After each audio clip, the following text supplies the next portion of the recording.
Recording in progress.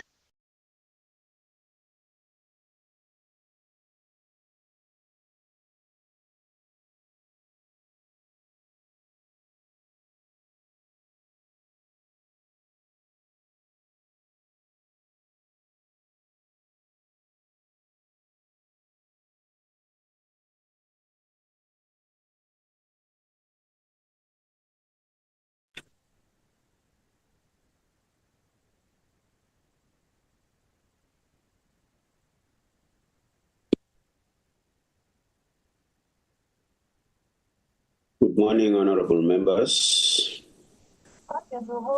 Good morning, Chair. Good morning, Chair. You are welcome. Thank you, Chair. Secretary, are we ready to start? Good morning, Chairperson. Yes, we are ready to start. We do have a quorum. Can we have the agenda floated?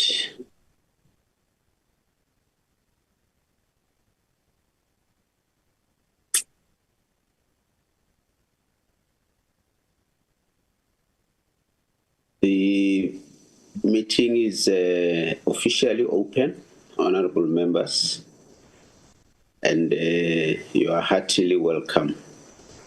I also want to welcome the chairperson of SHRA, together with your delegation, the delegation from the Department of Human Settlements. I think they are led by the DDG. I don't see the DG. I know the minister is at the G20, but I see the DG Dumalisile together with the CFO. You are heartily welcome. Let's go to item 2, which is adoption of the agenda. Can I get a motion for the adoption of the agenda?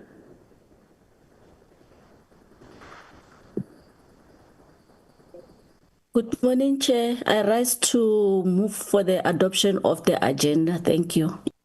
Thank you very much, Honorable Abada. I second, Chair. Thank you very much. Is there an alternative view? Nothing. This is the agenda that will guide us for today's meeting. Apologies, Secretary. From Mr. Gamede. Gamede, Honorable Gamede. Chairperson, I'm sorry. I understand that the agenda has been adopted. There is a matter that I think is also agenda to talk about. I'm not sure whether it's correct to say let us allow SHRA to make their presentation. Maybe after that, during deliberations, we can then maybe afterwards and squeeze that matter in, because to me it comes as a matter of urgency. I'm not sure whether I should just raise it here or should I wait for their presentation. It's just that, Chairperson. It's a matter about one of the entities and the things that are happening in the news, which I believe there was a report that was expected to be given to us. Which entity is that? NHFC. Okay. Then let's Yes. after deliberations of SHRA, we can include NHFC.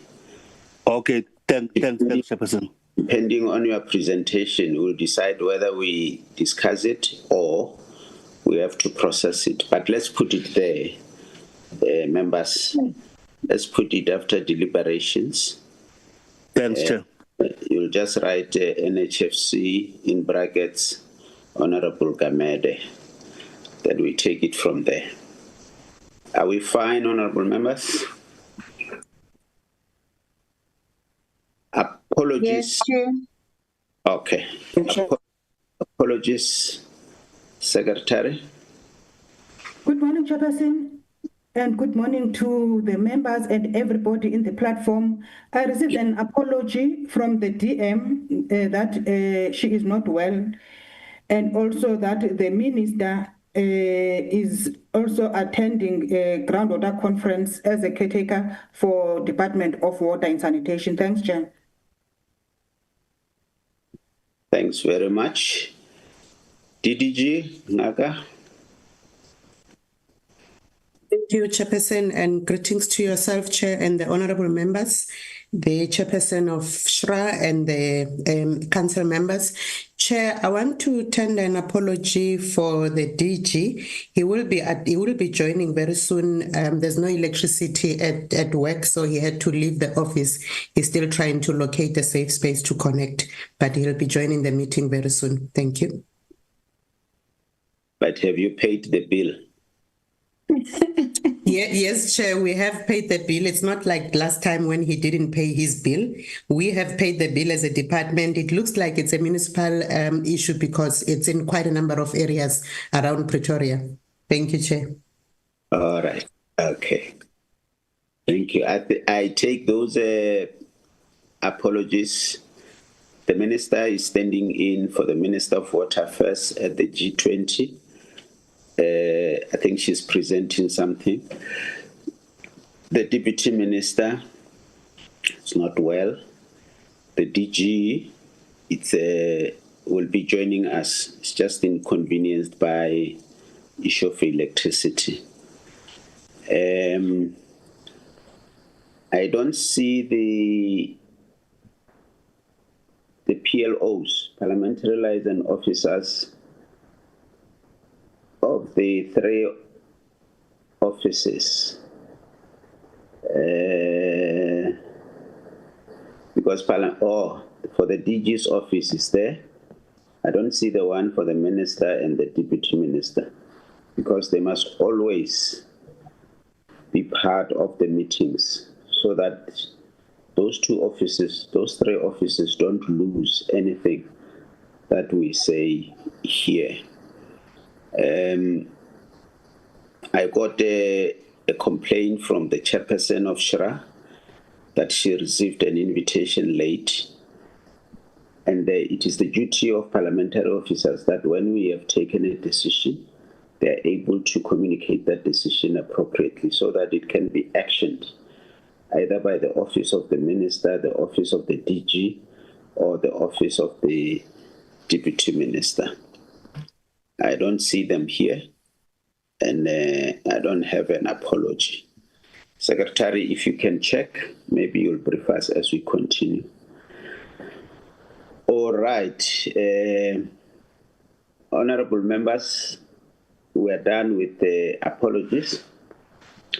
We're on item 4 now. And in terms of this item, we've invited SHRA to come and brief the portfolio committee supported by the department on blocked projects. That's how we call them. Since we were in office in the 7th administration as this portfolio committee, we have been worried about a number of blocked projects. At some stage, we invited all 9 MECs in Gauteng to talk about the issue of blocked projects. We raised the issue with the former minister, Mamuloko Gubai, and the current minister, Minister Tembisi Milani. As we were going through provinces in terms of our oversight responsibility, we were then convinced that we need to develop a way of addressing these blocked projects. We then recommended to the minister that it won't serve a purpose if we continue implementing new projects without completing this block project. Rather, let's focus on completing block projects and allocate a small budget to new projects. because otherwise we're going to experience a calamity if we continue like this. As we were doing this oversight, our last oversight was in Northwest, and amongst other projects we visited was the project called Marang, and we were briefed that it is a SHRA project, and the government has spent some money, and now the project has been abandoned. And we thought we need to request SHRA. It will not be SHRA alone. We're still going to do it even with other entities and even provinces. 2 or 3 weeks ago, we had a meeting with Free State to come and brief us after we visited them as to how far are they. And as a committee, we're satisfied that they are on track in terms of the resolutions of the committee during our oversight. In the next 3 or 4 weeks, we will be meeting with the KZN and Northwest to check how far are they also in terms of, in particular, this block project. Now, that's the reason why today we felt, after going through these provinces, doing our oversight, we felt it is important that SHRA must come and brief the committee on their plan, because yes, they are blocked projects, and even the department has acknowledged that they are blocked projects who's under the name of SHRA, and SHRA must give us the plan, because those projects is about housing our people. And as politicians, we'll always be worried about our people having a roof over their head.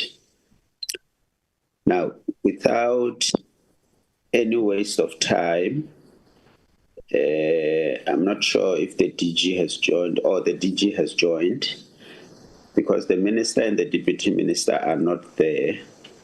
I'm going to give the DG to do the opening remarks.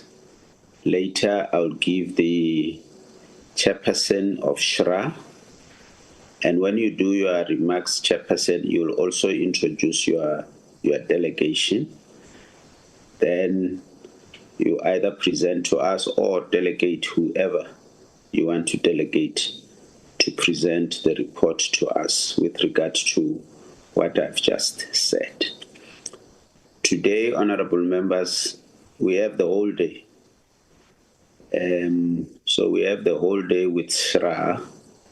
I'm not saying we are forced to spend the whole day here, but the whole day is dedicated to the discussions with SHRA. We can start now and end at 5 p.m. It doesn't matter. But even if we finish earlier, as long as members would be satisfied with the responses. DG?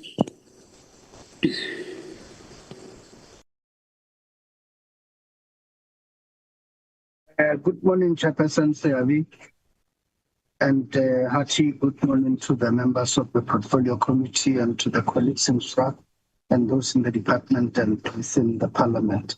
Chair, I must start with an apology first that the whole of Pretoria CBD has no electricity, and I'm struggling with bandwidth hours, even struggling with connectivity. And with your permission, I would want to maximize the bandwidth by keeping the camera closed, if you agree. And secondly, Chair, to also apologize, to indicate that there is a technical cluster meeting that in finalization of the document that must go to Cabinet that I have to chair at 1 o'clock, and I would request that when opportune I get released to chair the other session of the cluster for social human development and social protection. Chair, just to indicate that we welcome what has come before the committee and to confirm that it is work in progress between ourselves and FRA, and that as the portfolio committee has indicated and heightened the issue that blocked projects are key to deal with in this regard.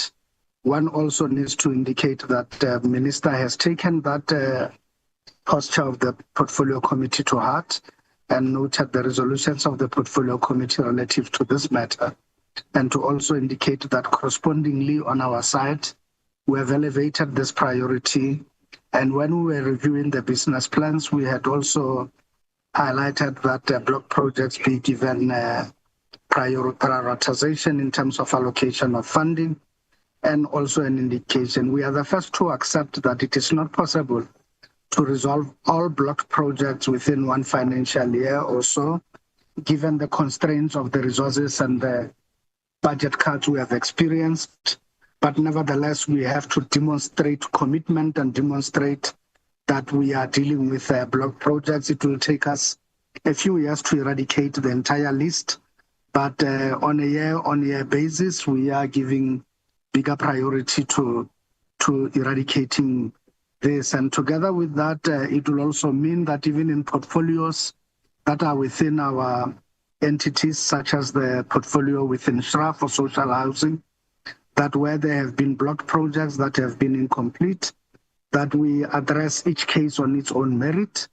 There are broad principles that we are working with SHRA on, and which I believe when the CEO gets to brief the committee through the chairperson of the board, that you would then see that coming through in terms of our thinking in how we resolve this and the trade-offs we are making to make sure that we are able to address long blocked projects in the space, but also without necessarily compromising on the need for output relative to the number of units that we're supposed to deliver in social housing, and for which the Treasury has allocated us funding for this. And where we are to resolve block projects, we will have to show those trade-offs coming through quite well. And I think that at the core of the plan speaks about budget substitution and speaks to outputs in terms of still achieving equal or more of the number of units that we had set ourselves to achieve in the MTDP targets. So given this, it will not be a one-size-fits-them-all. Each and every one of the troubled projects would have to be considered on its own merits. And like we said previously to the portfolio committee, that where we see that the failures have been a result of management failures, there are mechanisms which the SHRA has in its agreements with social housing institutions in terms of how we deal with that and the review of those contracts and whether indeed there has not been conditions of breach. And also where we do realize that matters have been beyond the control of this, there are mechanisms we can put in place to try and support. In some instances, in one intervention would be able to salvage the entire project, but in others, we would need a multi-year, multi-pronged approach at dealing with resolving the matters, including a staggered approach at addressing some of those troubled projects. And in that troubled portfolio, the good thing that we have now done, and which we believe SHRA has done a good job on, was to profile all of the entire troubled portfolio that constitute of blocked projects, and then to also do a diagnosis on it as to why is it troubled and what will it take, and to start prescribing quite well the interventions that we need to pursue. So what the SHRA will present, and which we believe with us would still need to ventilate that, would still need internally to subject it to thorough analysis, and we would still need to do a back and forth with consultations with the Treasury, with the relevant stakeholders, including the relevant provinces, municipalities, as well as the service providers themselves. And we will have to look at the broader picture in that regard and then make a determination of the appropriateness of the interventions being made. But we believe we are gradually coming out of the woods. We are now where we are seeing a clear light and a clear pathway in terms of what we're going to do. Some of them have been troubled for a significant period, and some have been troubled since the days of COVID, but we believe now we are seeing the best way in which we can intervene and in which we think we can appease to the Treasury to concur with us in terms of how we would do a budget substitution to resolve those projects. In the same manner and the same breath, I think I'll be failing if I do not indicate, Chair, that this portfolio in general of social housing is a portfolio we are very proud of and which we believe is doing exceptionally well. Unfortunately, what you see as a troubled portfolio, if you consider our investments everywhere as government, and you count how many of the projects are troubled, you would then realize that the percentage overall is quite minute. But however, each time the media reports on this, they focus on these troubled projects, negating the rest of the entire portfolio that is doing relatively well. As we always indicate, we track certain variables, amongst them the key three in terms of assessment of how our portfolio is doing. And first and foremost, we track occupancy rates, and which we can confirm for you that they are in the upper 80s. And we can also confirm for you that in terms of collection rates, meaning whether these people are paying rent in these facilities or not, as the social housing model is hinged on rental collection and rental payments, and that too is doing very, very well. And in fact, we are comparable to the private sector and even doing better, but yet we remain very cheap as compared to the private sector, and we remain with a subsidized model that takes social solidarity into question. And lastly, we also track the viability and also sustainability of our facilities. And here we're addressing the maintenance case, and we're looking at how well maintained our portfolio is. And we think that from that point of view, we are also robust. But the CEO of the SHRA will, when he comes to speak, get to brief the committee appropriately in terms of all of that. But we are focused today only on the few rotten apples that we are dealing with and in the bag. But the whole bag is not rotten. The whole bag is looking fairly well. And we have to isolate the rotten potatoes and deal with them separately and make sure that we can salvage and bring them back to life. Thank you very much, Honorable Chair and members. And I hope that we'll enjoy the day with us. Thank you, DG, for the presentation. Maybe before, so that I don't forget, just to take note that last week, Friday, we engaged with a community around Greenpoint, I guess, Ahmed Kathrata housing project, something like that. And amongst other issues, they raised the issue of SABC building that was purchased by SDA. So I'm just saying, I think your team will give you a full report. I'm just saying, maybe HDA must also be ready to come and brief the portfolio committee as to what is their thinking with regard to the property they have acquired.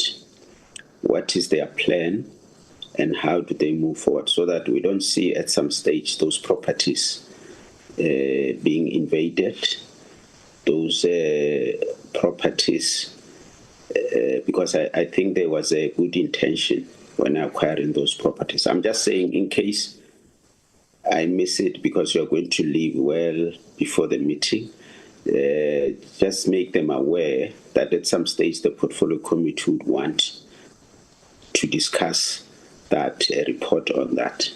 Thanks very much, DG, and sorry for that, that you don't have electricity. Chairperson, of Shra, you are welcome. Good morning, Chair, and good morning, members. Chair, must I put my camera? Yes, it's law that we must see the chairperson. Talk to us. Okay. No. Good morning, Honorable Chairperson, and good morning, Honorable members of the Portfolio Committee of Human Settlement, the Office of Minister and Deputy Minister in absentia, the Office of DG, DDGs present, and the departmental official, the Shra Council members. Chair, I just wanted to say we are having 5 council members that have joined us, and executive of council acting as CSM and acting CEO, and our COSEC that are present today. And on that, I would like to say good morning, Dumelang, to everyone. And Chair, I don't know, must they put the cameras on the council members or must I continue, Chair? Maybe to see our... Introduce them and we want to see them. Okay, I will start with member Kevin Kivitz. Is our chairperson of compliance. Kevin, can you please put on your camera and greet members? I will jump. Member Lindy, Council Member Lindy Majoba. Can you please put your camera and greet? I don't know where are they now. Then to be sure if you're around, can you please greet members? Chair. Lindy, can you see your face? Yes, Chair. Can you see me now? Okay, thank you, Lindy. You can greet members, okay? Then Dr. Sureya. Dr. Sureya Bakers. Yeah, this is a disappointment. Refill a rapport too. I'm here, Chair. I'm just putting on my camera. Good morning, everyone. Is my camera coming on? No, we can't see you. Right. Okay. It's now we can see. Okay, yeah, thank you. Hi, everyone. Okay. Can the SCM Vosi and Tatele Tswalo?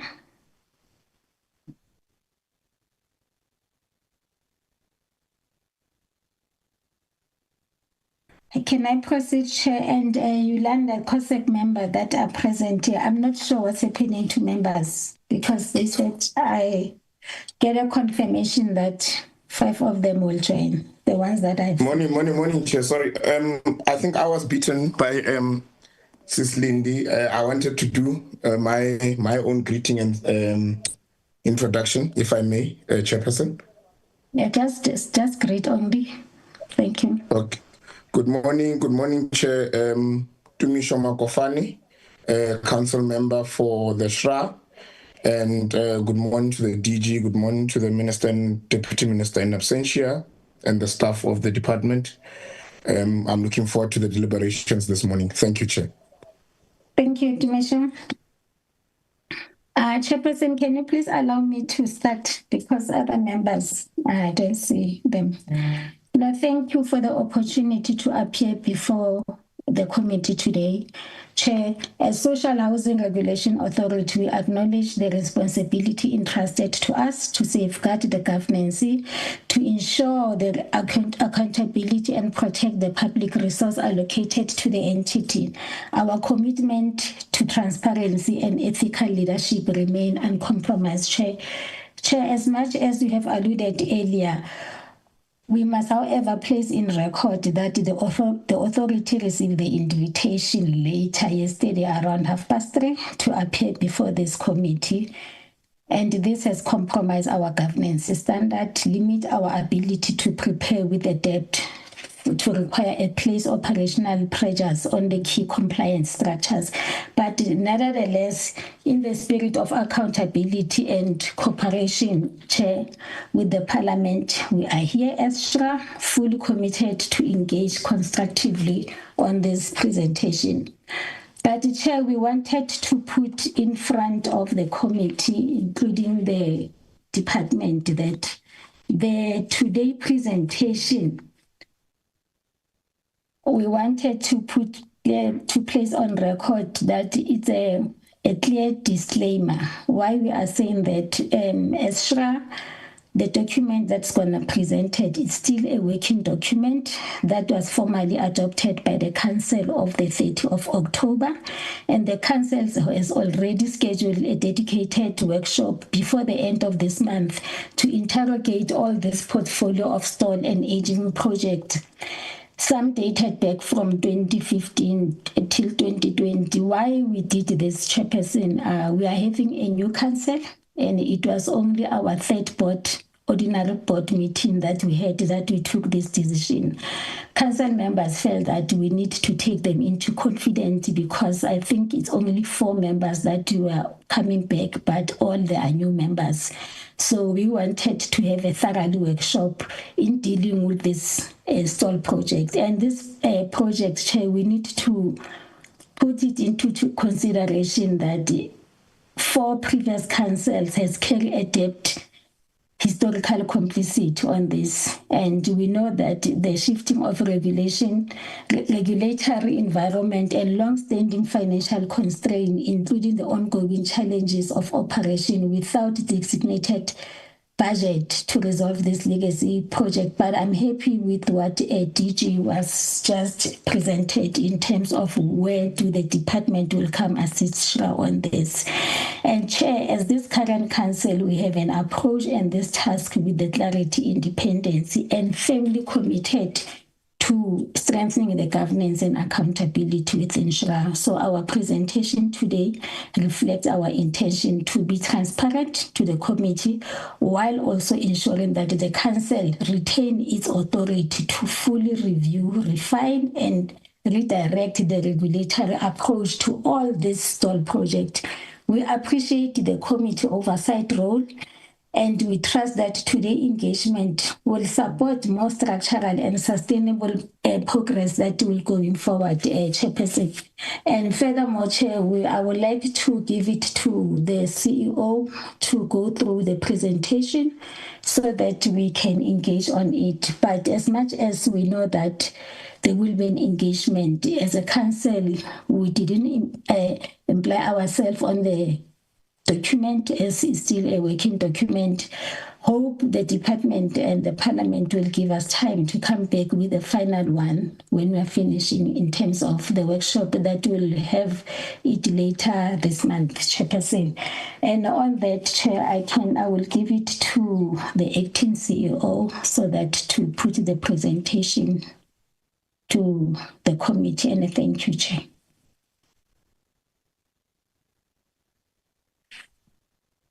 Thank you very much. CEO, are in your hands.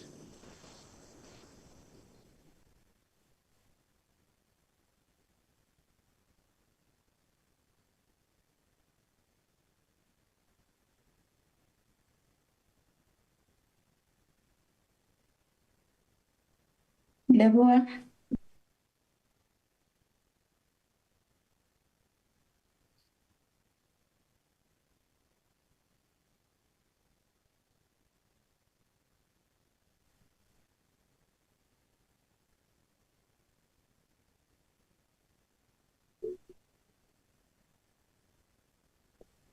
CEO? Yeah. What's happening with SHRA? Okay. He's coming on, CEO. Okay.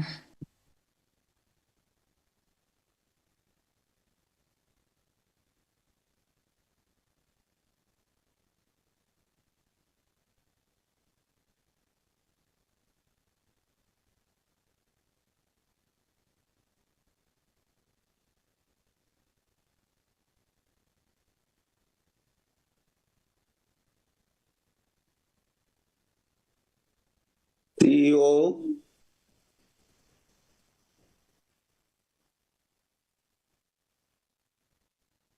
Yeah, let me check the board. Check. Okay, we just see the document on the slide, but we can't hear a voice.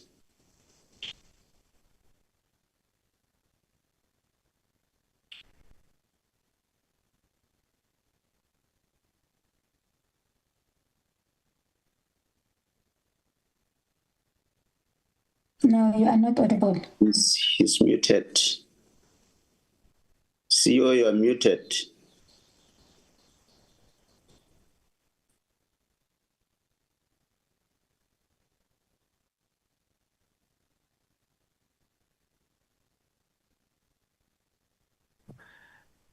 Chairperson, am I audible now? Yes, you are. Continue. Good morning, Chairperson. Good. Continue. CEO. Oh, no, I know what I've done. Okay, sorry. It's your side. Chairperson, can you confirm that I'm audible now? Yes, you are audible, CEO. Apologies. Technology was playing games with us. Apologies for that.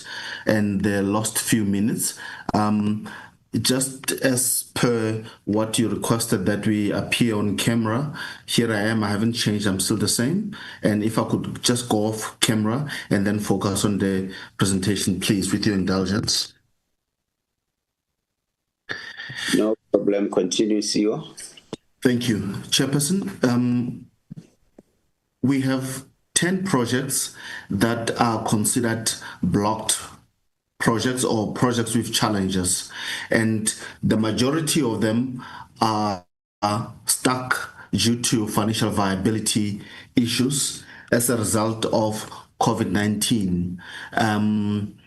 Because as Chairperson alluded to it, some are all of them are pre-COVID-19 approvals, and with the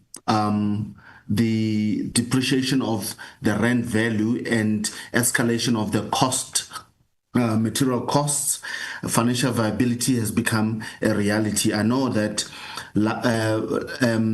majority of us believe that COVID-19 has come and gone, but the reality is that the remnants of COVID-19 are still with us, especially at the construction level.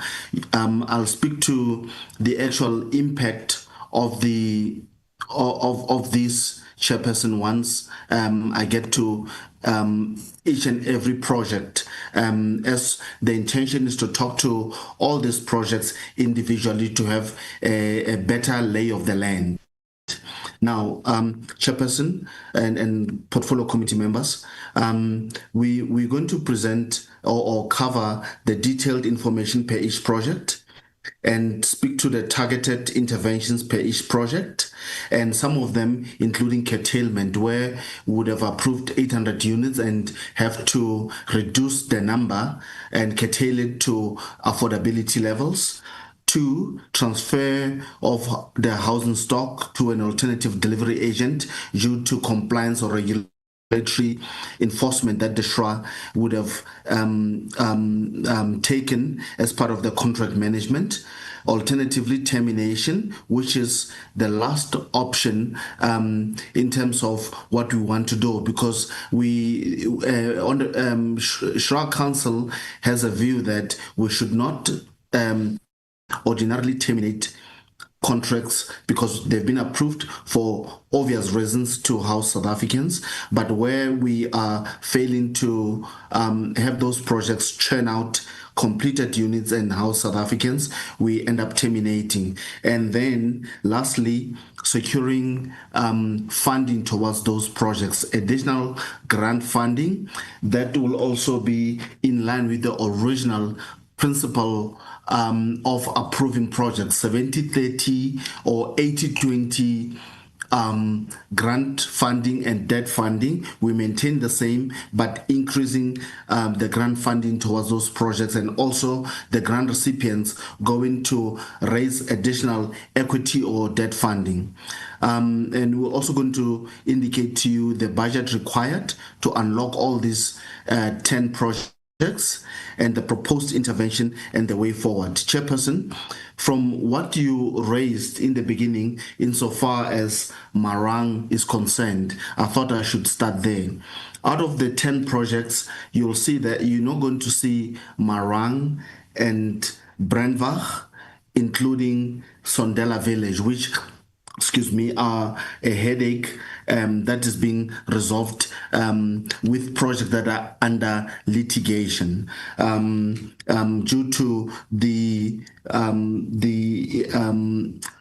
challenges that each of those projects would have faced. But as Chairperson and DG raised, Chairperson of Council raised, this is work in progress. The next time we come over to Parliamentary Committee, we'll be having all these projects, including the Marang, Brandwag, and Sondela Village, and others that are under litigation, and the solution there too. Insofar as the overview of the number of projects, we have 42 active projects, and with an output of just over 23,000 units.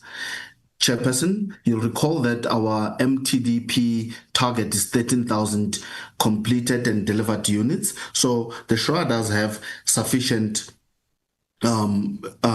units to deliver and projects that gives us those units. In as much as Chairperson and DG have alluded to the shortage of required grant funding, we do, however, on the other side, have projects that can give us those units. Out of this 42, 10 of them are what we're going to present today as projects on hold or blocked, and that gives us a 6,000 unit output, which is about 20% of the population of projects that can house South Africans. From the list of the 10 that I've referred to, these are the list, and you can see, Chairperson, they're cut across all provinces in South Africa, with the exception of Limpopo, and the Northwest. But of course, Marang sitting in Northwest being a separate category of a blockage, if I were to report it as such, will be reported to once the workshop has happened and we have been advised legally and we have the way forward as to how to resolve the Marang project. All in all, Chairperson, these projects will give us a total of 6,000, over 6,000 units, and I'm going to speak to each one of them in detail as I go along. Furthermore, Chairperson, as we mentioned in the earlier slides, what you're seeing in front of you are the actual projects and their locations, the units that have already been totally approved, delivered and occupied, and what is the outstanding number of units from these approved projects. Just to give you a sense of comfort, Chairperson and Parliamentary Committee members, it does not mean that all these projects have not had any contributed towards the SHRA performance and housing South Africans. Just as an example, you look at the first project, the Kama, the Steve Biko Manford project in Gqeberha, 220 units approved, 194 delivered, and 109 being occupied. So 194 units completed, 109 being tenanted. It does not mean that in all these projects there has not been performance, which then speaks to how much of funding has been approved and how much has been invested or disbursed towards those projects. If you look towards the extreme second last column, Chairperson, that speaks to the challenges. The challenge with Kama is the financial viability due to the regression of time. Approved in 2015, of course, with the inflation and escalation in the industry, the first contractor being liquidated due to what happens in the construction sector, this project has really suffered the delays and the increased cost of development. And the proposed actions here is to source additional funding through both retrospective application of the grant funding and debt funding. Debt funding is important because we need to have the original approved contracting and funding model staying intact, such that there's no regression from our responsibility and the funding model viewpoint. In Stratton's Devland, Chairperson, I need to mention, you're seeing all four just in front of you on this slide. You're seeing all four in Stratton projects. There's history to this institution, which we'll speak to in the next slide. The Devland project approved in 2018 and suffered a lot of delays due to community stalling the project, disruptions due to service delivery issues over and above the developer and the contractor on the project ending up in a legal battle, which is common in the built environment, stalling the project and end up having construction or development of the units cost increase. And one of the solutions here is to reduce the 870 units to 540 units, so curtailing it so as to cut our losses, keep it to 540 units, and others can be sold off either to for other housing products to the municipality, the province, or private institutions, and the SHRA being able to recover its funding. The same applies to the Carnival Gardens. 888 units concluded, 516 delivered, and 436 units tenanted. And also it suffered the similar financial viability issues due to the passing of time, COVID-19 also stalling it for additional 2 years. Excuse me. The Instructions Midrand Heights project in Midrand, a very well located project where rental housing is very expensive. Ours is to positively disrupt the rental housing by making this affordable housing right there where it's desperately required. Now, on this project in Stratton, lack of capacity to deliver the project has gotten us to get the SHRA Council terminating due to non-performance. In July, end of July, council meeting, council took a resolution to get management to terminate these projects. Two things, Chairperson. As a way forward, because we still want to deliver the units. You don't throw away the baby with dirty water or bath water. Is to transfer the project as part of the proposed solutions, which is, by the way, I need to re-emphasize, Chairperson, all these proposed actions are what Chairperson has referred to from workshopping the solutions and the correctness of the approach, funding and regulatory compliance, including being correct from contract management viewpoint, such that we don't attract a negative contractual and reputational harm. But the solutions as suggested here or proposed is to transfer the project to a capable SHI or other delivery agent. Number one. Number two, the regulations, the SHRA applicable regulations does give us, Regulation 13 allows us to transfer the project to a competent, capable SHI or delivery agent to protect public funds that have already been dispersed on this project. Then you may see, Chairperson and parliamentary committee members, that there's a 0 unit delivered and occupied. However, there's been disbursement towards securing the land, professional fees, and for the improvements on the specific or the land under discussion. So the contract does allows the SHRA to take the first risk to get the upgrades to the land from statutory, town planning, EIA approvals and building plans approvals, since we take the risk to ensure that these developers can get these developments ready, because without that it would be difficult to get most of the projects out of their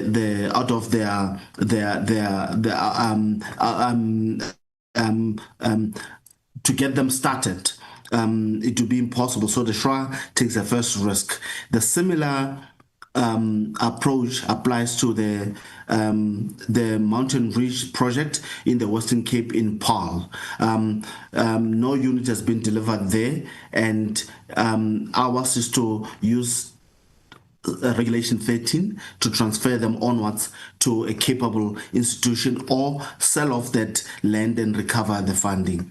The third one, the other project that, yes, and the third one that council has terminated is the Bridge City project in KZN, right there where the Kwamashu, Dozoma, and Phoenix get together, Chairperson, which has seen a lot of government investment, and this affordable rental housing will come handy to get the projects delivered. So we also are going to use the same approach where we transfer to a capable SHI and ODA chairperson to make sure that the SHRA follows the correct supply chain process here. An expression of interest approach will be used where those that are capable can then apply following a certain criteria and merit, so that the SHRA Council can then give us a go-ahead to transfer such project. The next one is the Ekurhuleni Housing Company, Clayville, right here in Ekurhuleni, Chairperson, 452 units. Ekurhuleni suffered due to financial viability. Project suffered financial viability due to Ekurhuleni Metro not having sufficient funding towards its social housing company to make up for the equity to keep the project viable. Ours is to also get the project transferred to a capable SHI or delivery agent to deliver the units and have the additional sources of funding, either in the form of additional grant, retrospective grant application, including equity from the Ekurhuleni Metro. The next one is Sussex Hull Street, 372 units. Construction is on hold as well here. Financial viability challenges, Chairperson, also due to the lapse of time on the back of COVID-19 2-year delay and the first contractor terminating and demanding additional funding, and unfortunately, with the second contractor that has also come on board, he's indicated that he cannot continue with the project until he's got confirmation of additional funding to be able to keep the project as viable as it can be. And retrospective application is one of the suggested solutions. The other one, Buhlebezwe's Hospital Street in Newcastle, to be specific, in KZN. The project is under construction. It had a stop, but is back on in the construction fold but it has suffered financial viability challenges, Chairperson. And the approach here also is to look at retrospective application of funding along the lines of what your open remarks were, where we reinvesting back into projects that have stalled, that have financial viability to be able to score the goal. Kwandoguhle, I must mention, Chairperson, in Newcastle, desperately needed affordable rental housing there. Equally, GMHC is Government Beki Housing Company. It's in Secunda, Chairperson, where Kwandoguhle, the name of the project, lies. It's under construction. Fortunately, this one has not stalled or stopped, but it is facing financial viability issues as well.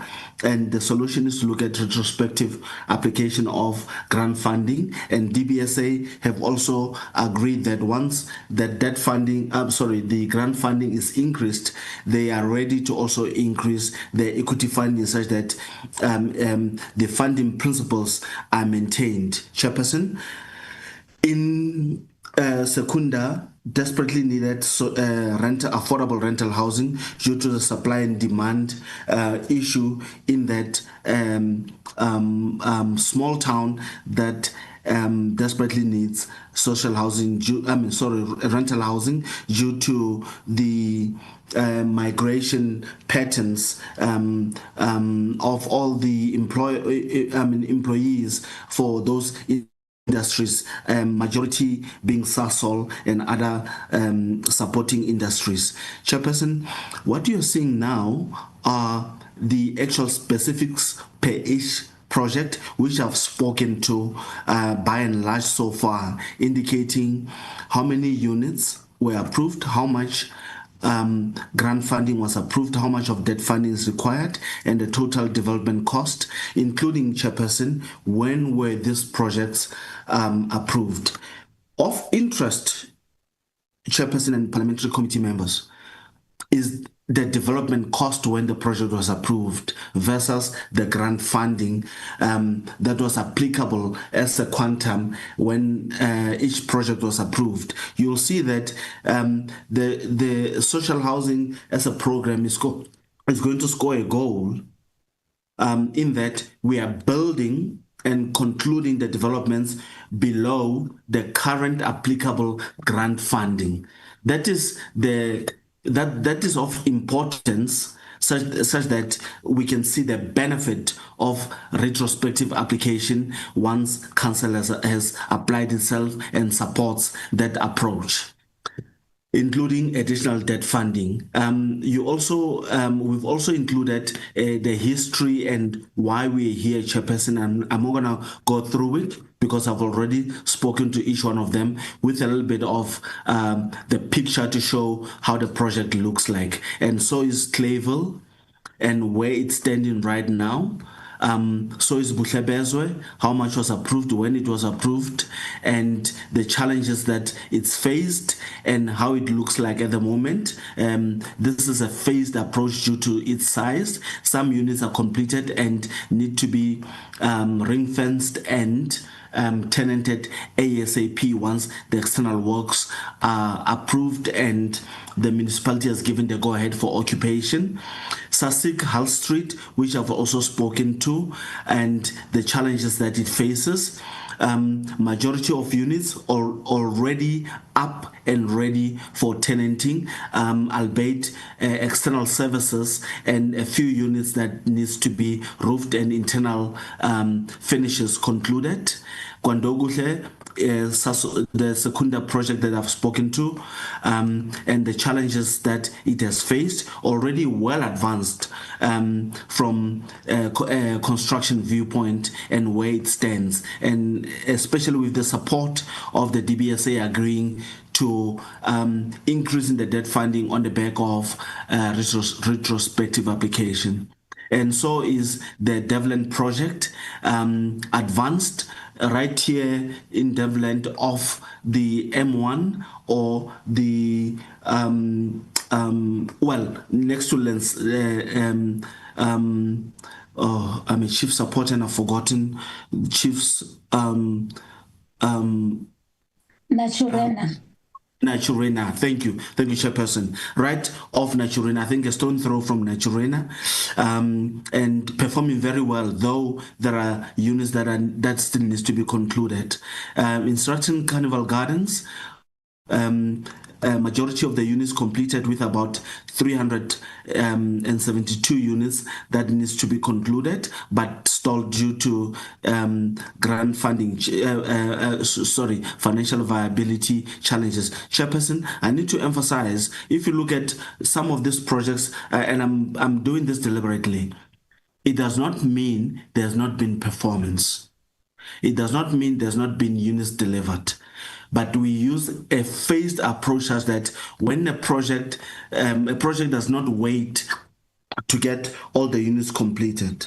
We do phase them out such that we can score a goal, have units delivered and people housed, and that institution being able to meet its obligations from regulatory performance and also paying back the debt funding it would have secured. And this is the Midrand Heights project right there, stone throw from the Boulder Mall, which is desperately needed. This one has not broken ground besides the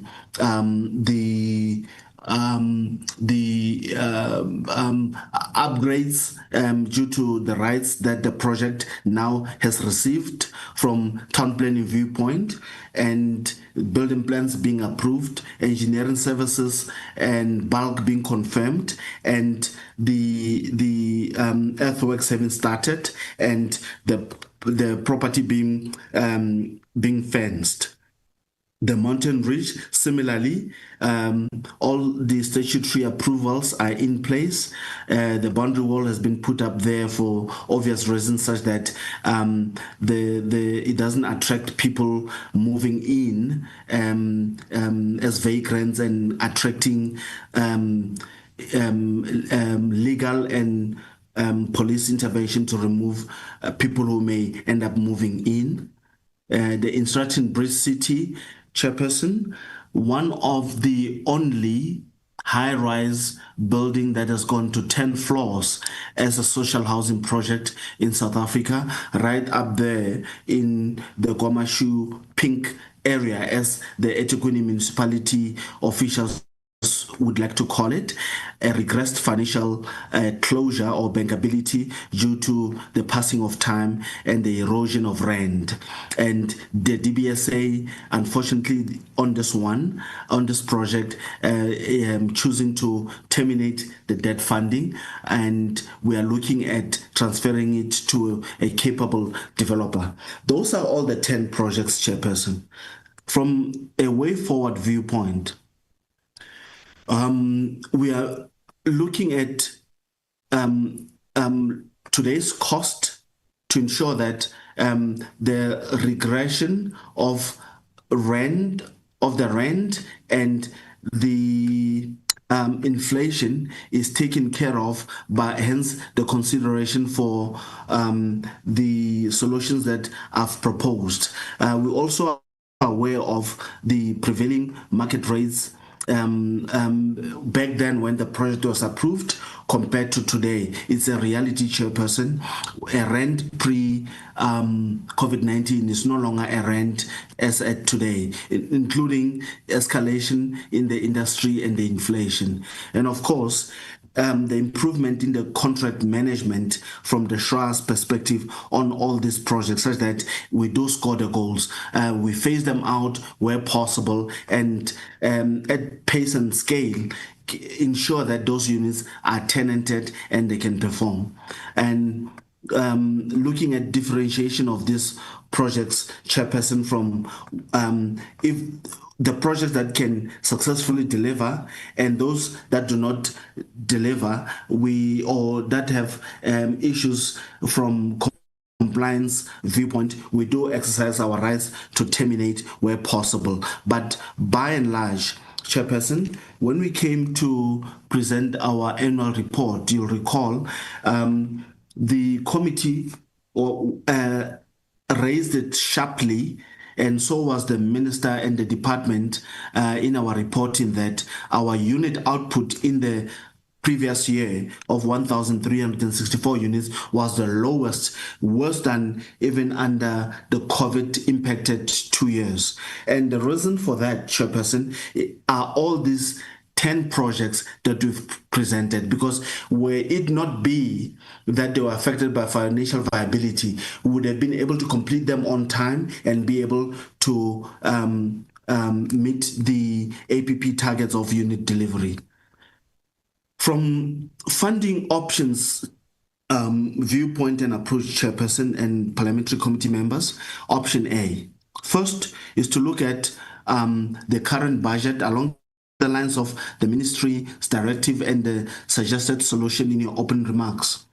Looking at reinvesting into these projects, because as it stands today, Council found it very difficult to consider retrospective application without looking at all the blind spots, including, would it be correct from buying new projects and instead of investing in the older projects, purely from giving other opportunities to deliver more units, new units viewpoint? What is the policy impediment?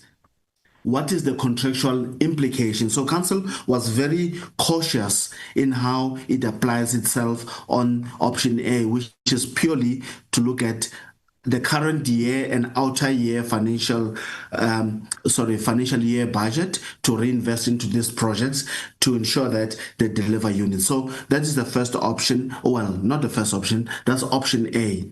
Option B is to look at resources beyond the allocation that you receive from the department, and this may require a special dispensation. However, we are aware that the Minister and the DG have been quite forthright to indicate to the SHRA that there's no new money and we have to make do within what allocation we have, hence option A. And option C, Chairperson, which of course Council has been very clear to management that each time you bring a project for termination, you in fact are undoing an opportunity for South Africans to be housed. That's number one. Number two, termination would mean that the monies, the 552 million rand has been invested on all these projects that I've spoken to, 10 of them, would mean that we now need to do heavy lifting to run each and every one of them for recoverability purpose, which will be a rather multi-year litigious process in some cases, and it would be really a difficult option to consider. As you can imagine, not every project may fetch what we have invested within time to also defray a negative audit outcome from a recoverability viewpoint. And then, Chairperson, option A, of course, looks to be the more palatable one. Of course, this is from management's proposal to Council, hence the workshop that's been referred to by SHRA Council Chairperson and Council at large. Chairperson, we of course, and Parliamentary Committee members, we of course are aware in the line of march that Council gave to management was that management create a qualification criteria such that when we apply ourselves, we are fair and there's a responsible approach to the decisions that we are making. And if challenged legally, we can be able to be seen to have done the right thing and being transparent at the same time. The critical thing, Chairperson, is that Council wants to make sure that the public funds that it invests in at each and every unit, the public gets the benefit out of it. And of course, a two-faced approach of looking at potential qualifying projects and the criteria that goes with it. Hence, the criteria and the approach will be discussed in the workshop that Chairperson has alluded to. And of course, Chairperson, one of the most important criteria would be to look at where there are no current or pending litigation. And this could be a myriad of many legal challenges, such as compliance enforcement by the SHRA, where a contractor and developer are not at loggerheads or there's liquidation, etc., such that once council has made a decision to move on with whichever option that it takes, public funds are secured. And then the technical evaluation, of course, and the criteria where would look at cost to completion, the cost reports being in place and being scrutinized by an independent quantity surveyor to ensure that it is not management pulling a fast one to council, because council gave a clear marching orders or line of march, as you corrected me the last time, Chairperson. Line of march was that let us get an independent view such that council is very well informed. And in conclusion, Chairperson, the policy position is not favorable, though it is not something that cannot be done. In the BNG program, it's common cause that the provinces and the metros retrospectively apply the applicable quantum on projects that are not yet concluded. But in social housing, that is missing, hence this workshop that council has asked about, because council was very cautious on the decisions that it makes. And added to it, Chairperson, was to strengthen the long-term sustainability of the sector, to ensure that we don't have a litany of incomplete projects, stalled projects across the length and breadth of South Africa. We reduce the likes of Marang and Brandwag, though the issues on the two examples I've mentioned do differ, but of course the treatment could be the same once the litigious issues are resolved with the NPA and others. That is the presentation, Chairperson. Thank you. Thank you. Chairperson, do you want to add?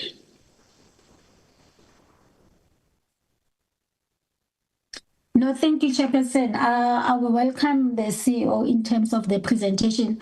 But Chair, I just wanted to make it clearly to say that as much as we are presenting this document, it's still working in progress. As the CEO said, that the council, we are waiting to be workshopped. Chair, on the council of the 30th of October, we requested that an independent service provider must come to workshop the SHRA in terms of all this project. Why we opted for independent service provider, so that the executive, because the same executive is the one that is sitting on the TEC, the Technical Evaluation Committee, so that they must be independent out of what the service provider is going to give us. So what we'll say, the presentation is here as a working document that's going to be incorporated with the service provider one, because we are not yet finalized in terms of the issue of procurement of the service provider that's going to assist us in terms of the workshop. The presentation that we are having here, in terms of the project committee, we do have a project committee. It was presented with this report, but taking it to the board is where the board said, no, wait first, we are new, we want somebody that is independent to come and present to us, so that to deal with the issues of the risk. Because in terms of the council, we are only 4 that we've been retained. 6, I think they are new, and we know that as SHRA, in terms of executive, we do have only 2 acting executive and 1 that is full-time. So, as I said earlier, alluded, maybe the parliament can give us a chance as SHRA to undergo this training, to deal with all projects, not only this 10, all projects of SHRA, so that when we come in January, after the board meeting of January, we come with something that is tangible, that is being adopted and being resolved by the council, Chair. I will request that, Chair. Thank you, Chair. Because not everybody in the council sit in the project committee. So other members of the council, they don't sit in a project committee, so they needed to be taken thoroughly. Because here we're talking about rents and cents, and as much as we're talking about the issue of service delivery, we take into cognizance that issues of housing, it is a human rights issue that we need to say, check. And thank you, Chairperson. Thank you. I don't know whether DG wants to add. Chairperson, I'm covered. Thank you very much. Thank you. Honorable members, let's engage with the report. But Chairperson CEO, even before members come in, my worry is I don't see a sense of urgency. As a board, you are appointed for 3 years, and the first year is gone. Because if I can recall, you are appointed in October, November, around there. So the first year is gone. We are left with 2 years. You had a strategic session. I don't know whether you are telling me that in that strategic session you didn't talk about this project. That's why you still need a workshop. By the time you understand the environment, your term will be gone.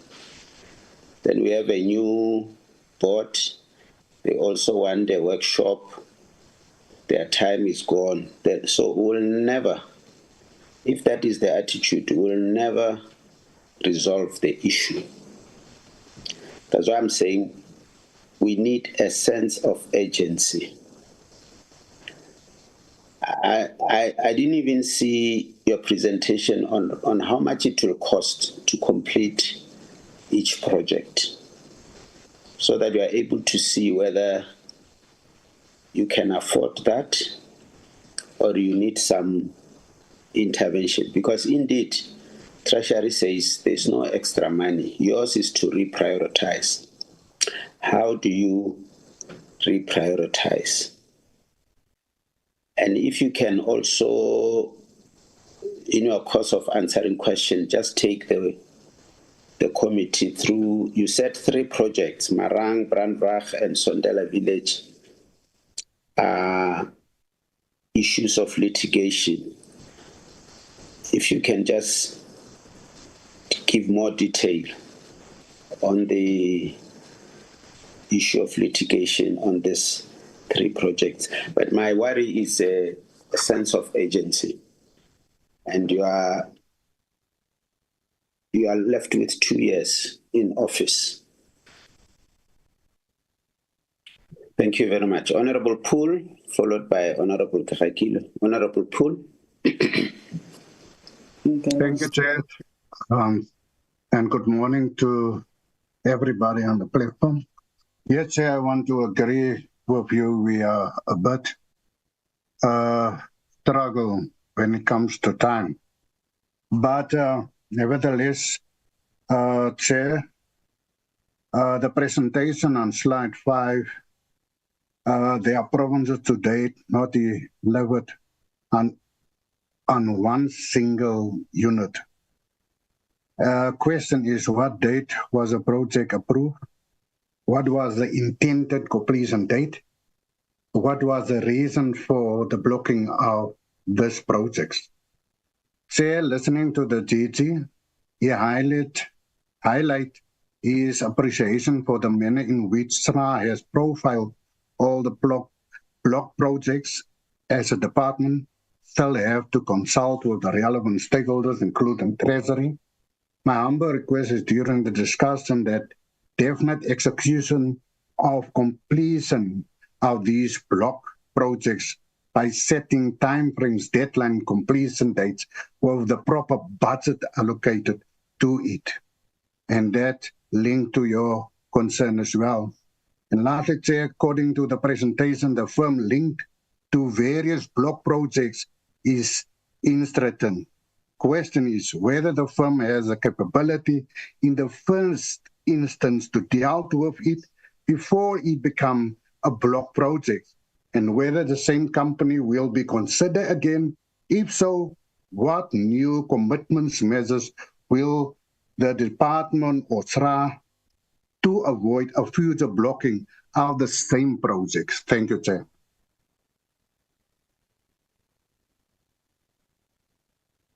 Thank you very much, Chairperson CEO. Chair, no, thank you. Chair, in terms of answering what you alluded earlier, we were appointed in October, but we got our appointment letters in January. So meaning Shra started to work in February and our first meeting was in April. So that is it. Then the second thing, it was the first strategic session of the council, the current one. So in the strategic session, as you know, the first strategic session, we need to take all members in board to understand Shra. Not everybody did understand Shra, they are new, but we tried. And number three, as a council, we managed to have special meetings, especially on the project side, so that to put everybody up his where we are. In terms of this project, I just wanted maybe to be fair with this.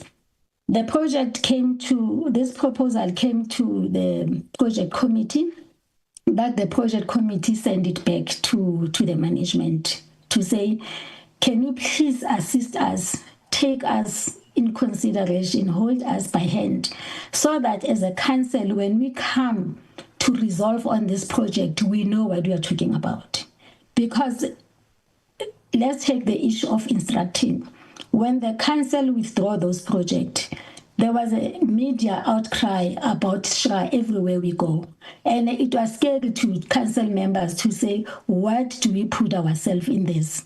So I will plead as a chairperson of Shra, being given a chance, especially for the council members, so that when they resolve on this project, we know what we are coming. And Chair, here we're talking about the project from 2018, that four council executive council that has passed this project without doing anything, but it's only this council that considered to say, wait first, can we have a workshop on this and see how we must apply our mind in terms of dealing with this project? We are not saying as a council we don't want to deal with this project. We are ready to want to deal with them, but can we give him a chance? I'm a chairperson of Shra. I won't know all this project. I don't know what is happening. So it will be good if we get somebody independent, so that tomorrow we mustn't find ourselves wanting as a council. Give us till December. If we are planning the workshop that can sit before the end of this month, by December we are having our last special board. That if we can resolve on this, everything can be done. And the issues of finances, we needed to be sure where we're going to get this budget from. When I was talking with the CEO, taking me through, it was like saying plus minus 200 million for us, if I'm right, to finish this. We need to sit down and check where are we going to take this money from inside Shra. Then coming back to say, here is our face as Shra. We come with something to redress this problem that was with us. So I will plead that, can we plead, if the workshop passed, then we'll inform the department, then it will come to the council, but hopingly this matter maybe will be addressed, let's say in January. But remember, we are dealing with a historical challenge that nobody addressed it in all the councils of Shra. It's only this one that did. And in terms of our strategic session, we did discuss this thing. And with the support of the DG and the minister, we see the light. But can we please, I'm pleading to say, let us be given a chance to apply our mind as council, so that tomorrow we adopt this and there's a harmony on this project. Thank you. I think CEO, you will take others.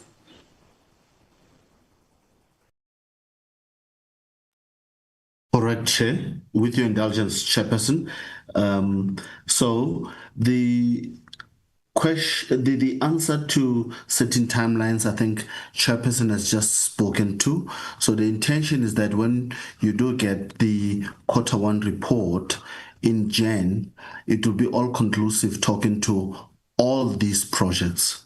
Chairperson, you also asked in your in your question about the Marang and Sondela village. You'll recall that the challenges on litigious matters is that we are at the behest of the courts. Fortunately, the Marang matter has since seen the matter dispensed with. We are in consultation with the stakeholders there, being the Mahikeng municipality and the Northwest Coxstar, to agree on the way forward. The intention, however, is to still see the 1,400 units delivered. Insofar as Sondela Village, we are before the courts in Jan with the eviction and getting a replacement SHI to take over the project and see it to perform in accordance with the objective. So is Brandbach. We've submitted all our affidavits and exchange papers with the four attorneys that represent a number of tenants, or illegal tenants, because they failed to regularize themselves. And the intention there, Chairperson, is that once the court has given an order, we should we are sure and quite confident it will be in favor of the SHRA, because we've ticked all the boxes from PI Act and the provisions thereof. We should then be able to get this project regularized, managed accordingly, and being cleaned up to still serve the objective. The instructing question, Chairperson and Portfolio Committee members, SHRA Council resolution was that no new projects will be considered from instructing. That's number one. Hence, the termination of the 3 projects. If you look at the history, if you look at all the projects that are on the list, instructing were performing very well until COVID-19 happened. But again, their own internal capacity became an issue. Hence, we are very upfront about the lack of capacity as we speak today. And Council resolution and decision made sure that management made sure that no new projects, and ensure that there's regulatory enforcement on the current projects under their management. I think those were all the questions, Chairperson. Thank you. And Chair, maybe in addition, Chair, in terms of instructing, we informed the committee members that for the council to withdraw this 3 project, it was number 1, the reputation of SHRA that was being dented outside. We were receiving calls, including the service provider and the SMMEs that is working with the instructing. And we must put it today that we did have letters that were sent to all council members from the instructing, which is the litigation on us, and we are still working on that. And we will put the report to the DG's office and including the minister, so that to know what has happened with this 3 project of instructing. And if you check in the list, you will see that instruction is the only project or company that was funded in SHRA. So one will ask yourself, why did it collapse? Because if you go, it's 5 projects that instructing was under its own mandate. So in terms of that, we were saving the reputation of the department, including of SHRA, but there's work on it. The management will assist us to deal with this issue of instruction in a legal way, so that we mustn't fall as a council not to do the right thing. Thank you, Chair. Thank you. There was a question from Honorable Poole that how do you ensure that moving forward these projects don't suffer the same fate? I will start. I think the CEO will take over. Sure. I think in terms of what the CEO has presented. Can I again ask that question you prefer to? I asked that whether the firm asked, according to the presentation, the firm linked to various block projects is Instratin. Whether the firm has capability in the first instance to deal with it before it becomes a block project, and whether the same company will be considered again. If so, what new commitments measures will STRA in the department to avoid future blocking of same projects? Thank you, Chair. No, Chair, can I come in? Yes. Okay. No, thank you, Chair. Chair, in terms of the presentation of the CEO did alluded that Instructing was doing well in terms of SHRA portfolio. After COVID, it's where Instructing go down. But one will ask the question, why after COVID? Because the company like Instructing is a big company in terms of all other companies that we have in SHRA. Okay, number two, the SHRA, we said that the SHRA Council has withdrawn the three projects of Instructing in terms of the delivery. There was no delivery, so we thought of withdrawing them. As SHRA, we said the floating, we are waiting for a legal opinion on the issue of Instructing to check whether are we on the right track or not. But it will be not good to give Instructing again any project from SHRA, especially with what that we are having. Because if members of parliament know, the issue of Instructing is everywhere, including in the social media, television, everywhere.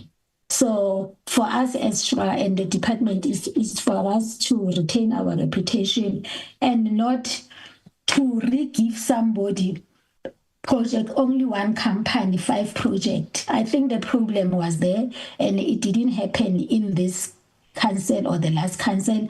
These are the historical things that we find in SHRA and we want to address. We wanted to give the committee members an assurance that as this council, we are trying so hard to clean up issues like this. That is why as a council, it's the first time in SHRA that the council withdraw the projects and we did that. And yeah, thanks, Chair. I think CEO, you will add. Thanks, Chair. So, how do we avoid this going forward? That's important. Now, a very well or a good performer ends up being so trusted to an extent that the capacity issue becomes so obvious, or lack thereof becomes so obvious, and ends up being our nightmare. So we overloaded through council approvals a good performer in the past, as Chair alludes to. That's number one. Number two, how do we avoid this going forward? It's all about financial capability, expertise internally at the applicants that brings a project. And again, Chairperson, this council has taken a decision that should a company X come with a new project while they are still constructing a new one, they need to prove performance and progress on the existing project before they can consider a second or even a third project. That is how we're going to resolve it, Chairperson. And the council has already given us as management the line of march. I hope that answers the question, Chair. Thanks very much. Honorable Khakilwe. Thank you, Chair. Good morning, honorable members. Good morning, Chairperson of SHRA and DG and the team. And let me welcome the presentation, Chair. And my first thing is just to request Shra to include Marang in one of their blocked projects, because Shra approved Marang in 2013. I don't understand why now they are saying they are just giving us a verbal report. Excluding Marang in that presentation, even the service provider won't advise the board as to the way forward. The issue of the legal issues regarding Marang, I think we were with a representative from Shra. Kokta was represented, Mayor was there. And then they told us everything. The land has been taken back to the municipality. Municipality is prepared to work with Ra and Kokta. I don't understand why the meeting is still going to be convened. That meeting must be convened as a measure of agency, Chairperson, because when we were there, the units are already invaded. And if they are not in this presentation, then it means nothing is going to be planned. I just want to know, why were they excluded? You can't exclude something from the presentation just because they are legal issues. But my plea is just they should be included before the workshop, Chairperson.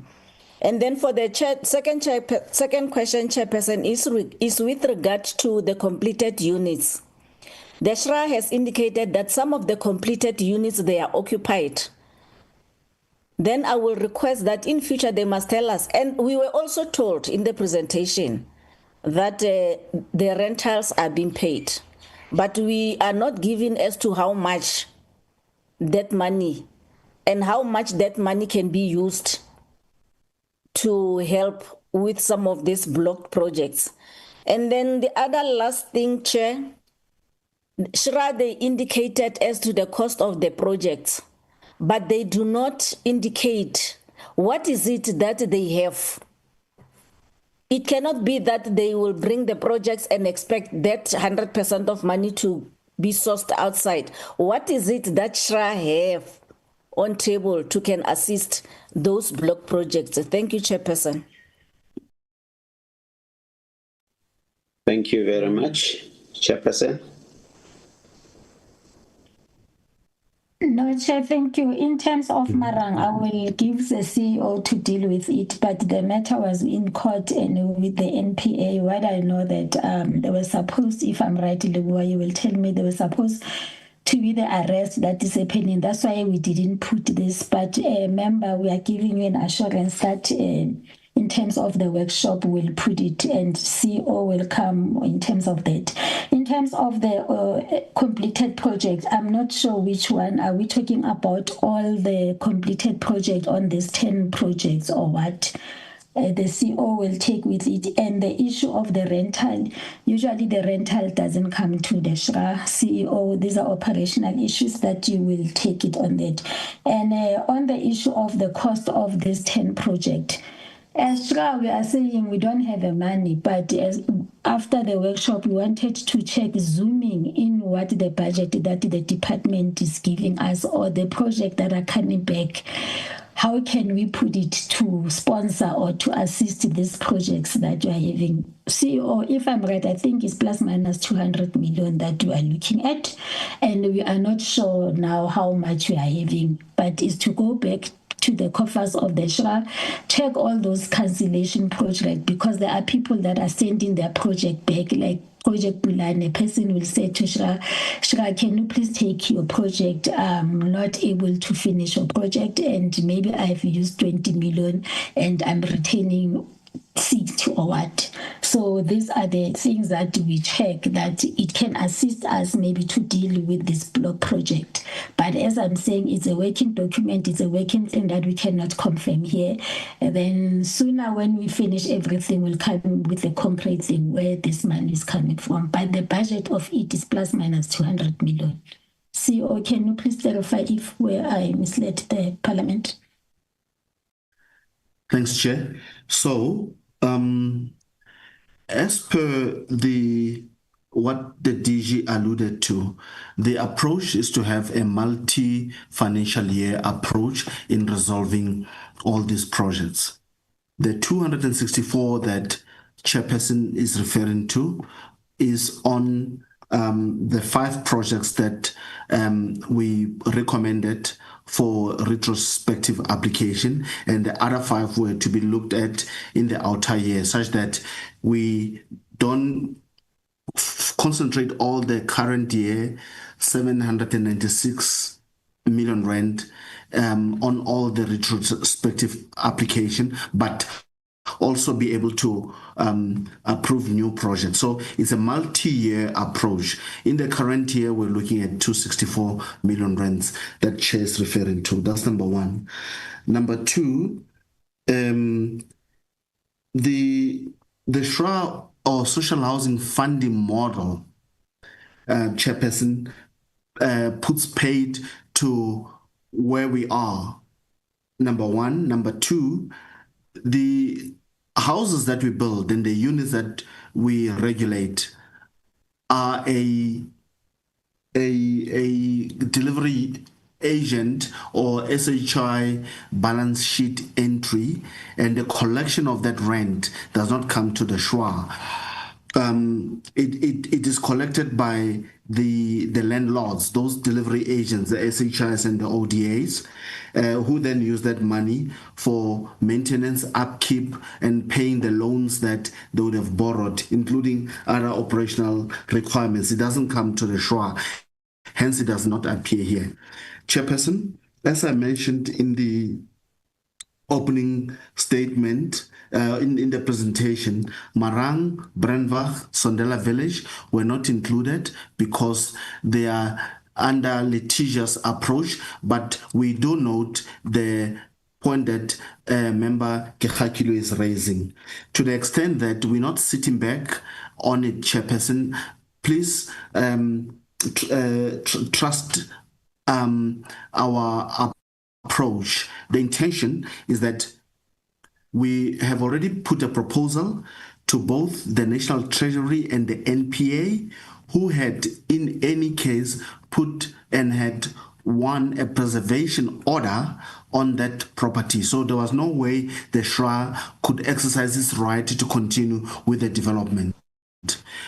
So as the preservation order is being lifted as we speak, we are in consultation with the Mahikeng municipality and the Koksta in the Northwest Province to agree on land allocation. And thankfully, the order also, court order also sends the land back in its right place. Hence, we are entering into this consultation with the stakeholders, and agreements will be signed as to the SHRA for social housing program. You have the right over that property, and you can proceed with development on those properties.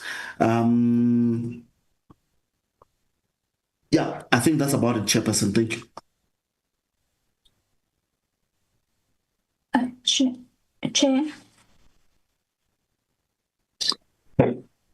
Yes, Chairperson. Through you, I wanted to ask the CEO maybe to go in terms of the issue of rental collection, what the SHRA is doing in terms of our compliance unit, and if the rental is not collected, what are we doing, so that maybe we put members where we are and how we deal with the issue of compliance. Chairperson, over to CEO. Yes, Chair, thanks. Chairperson, parliamentary committee members, our overall collection rate, as we speak on all the properties that are tenanted and under regulation, is just below 90%. The rental is purely as a balance sheet entry for those grant recipients that are now landlords. They collect that rent, and it's used to, amongst many other things, cover their operational costs, serve and pay, meet their obligations to debt funders, the likes of NHFC and others, DBSA, Infrastructure Fund, etc. Number three, that rental is also covering the maintenance requirements. It does not come back to the SHRA.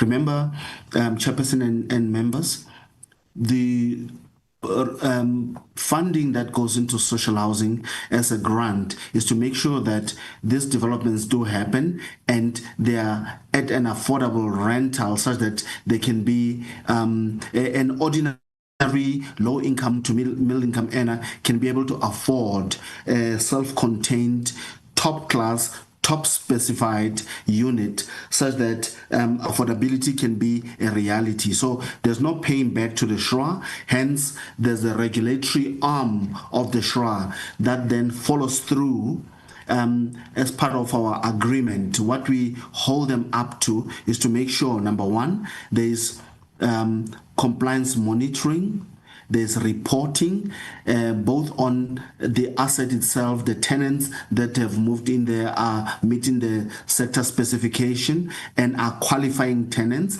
and are employed, are able to meet their lease obligations and pay the rental, and be able to assist the landlord to pay the likes of the municipal rates and utility bills. Over and above that, very crucial to be able to keep that landlord sustainable as a business. I don't know if I've missed anything over and above that, Chairperson. Thank you. Thank you. Thank you very much. Are you fine, Honorable Khakilu? Chairperson, thank you, and thanks for the responses. Mar, maybe with your permission, because we have resolution as a committee with regard to Marang, there are only three. With your permission, Chair, if you can allow me to read them.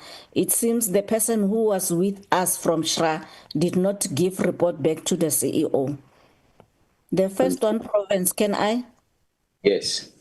The first one, members recommended that the province must submit status report on required action, decision, and implications, including to indicate whether there was business plan prepared for the project as well as the state of the municipality readiness. And then SHRA must submit a report reflecting processes it undertook in commencing the project. And then Department of Human Settlement, along with the provincial Mafikeng municipality, SHRA, must develop and submit a comprehensive report covering all the intervention aspects of the project. That is all. Thank you. And thank you for the responses. And thanks, Chairperson, for correcting me. There are no completed projects, but completed units. Thanks. Okay. Thanks very much. I think they have noted the resolutions. Honorable Gamere. Thank you, Honorable Chairperson. Chairperson, I just want to sponsor my advice to the Chairperson of the Social Housing Regulatory Authority. I remember that you asked Chairperson of SHRA, you asked for the permission from the Chairperson to switch off your camera. But I would like to advise that maybe in future, so that in the absence of your face, we rather see a profile picture that will reflect your face instead of the dog. I was passing by on that one. No, looking at the presentation, it actually details the challenges and proposed interventions for 10 block projects, social housing projects, representing, I think, 6,147 units under SHRA. The main challenges are project financial viability and also grant recipient capacity, with specific projects also facing issues like community unrest, municipal compliance failures, and also contractual liquidation.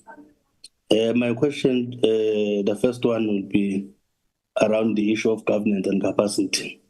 Given that there is a single grant recipient instruction account for 5 of the 10 block projects due to a declared lack of capacity to deliver, what systemic oversight failures with the SRA accreditation and monitoring framework allowed this single entity to accumulate such a substantial number of stalled projects before decisive intervention?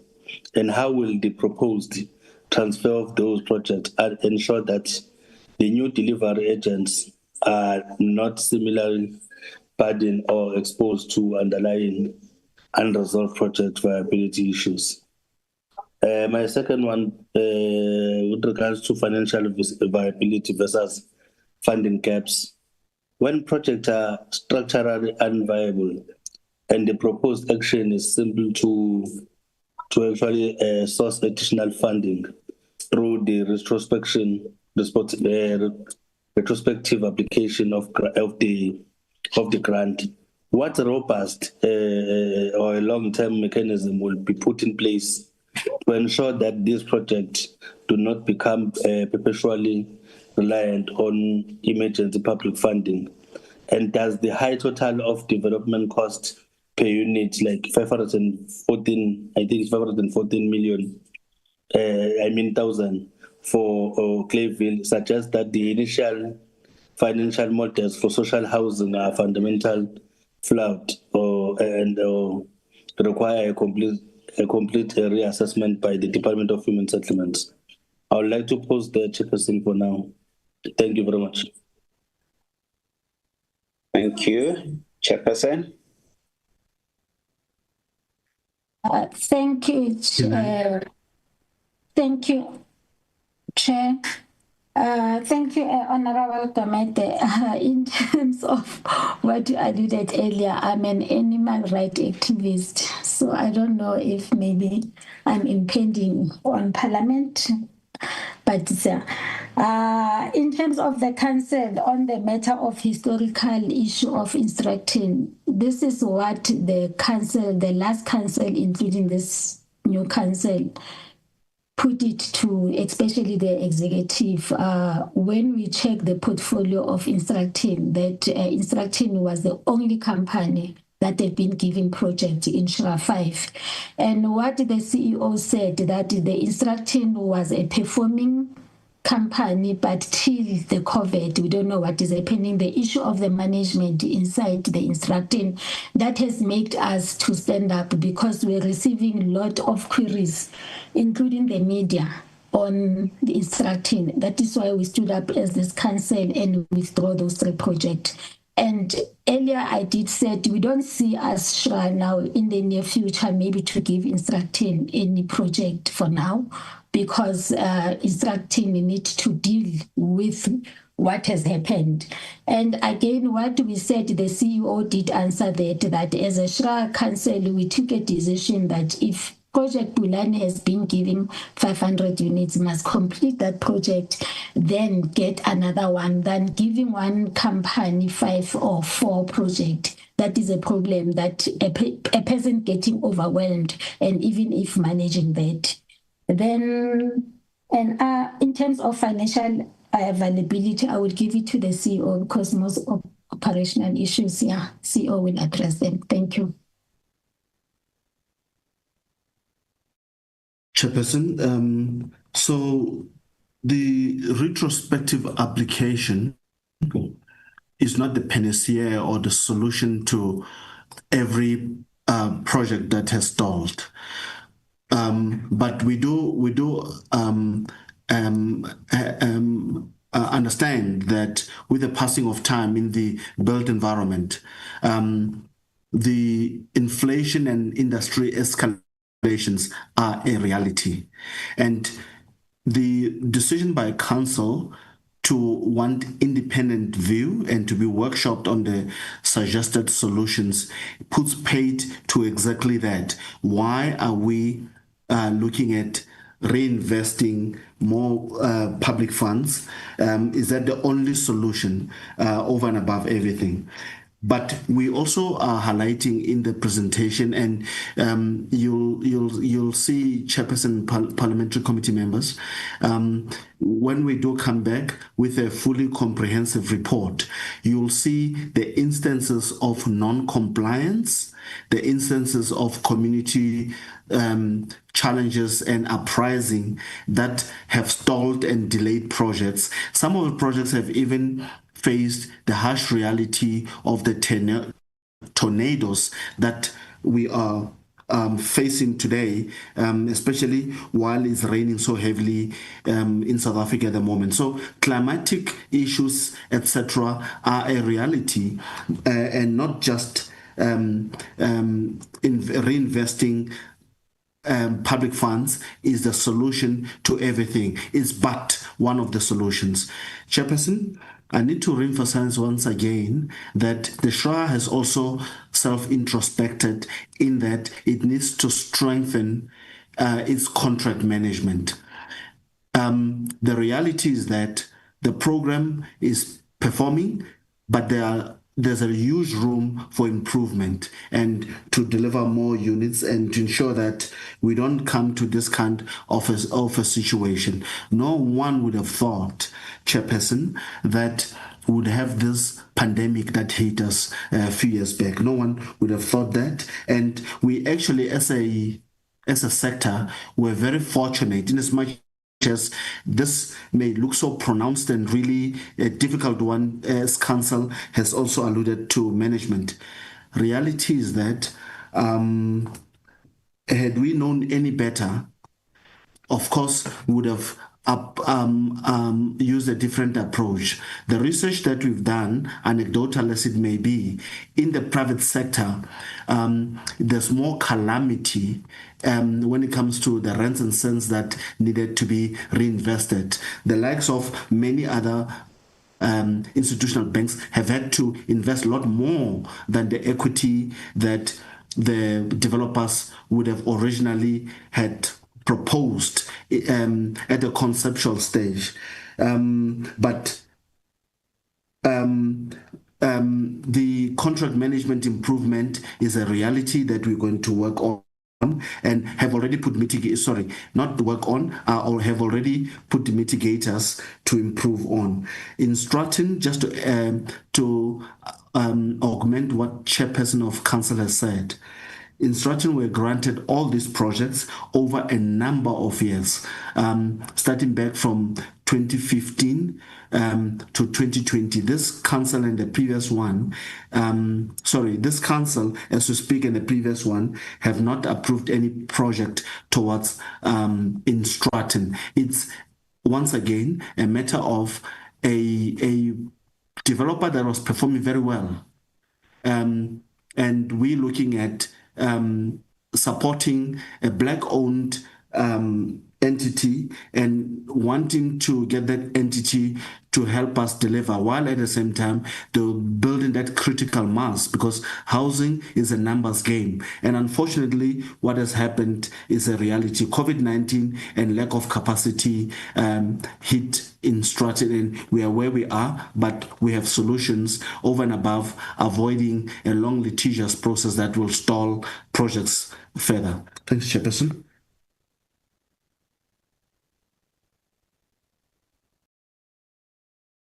Thank you very much. Are you fine, Honorable Gamede?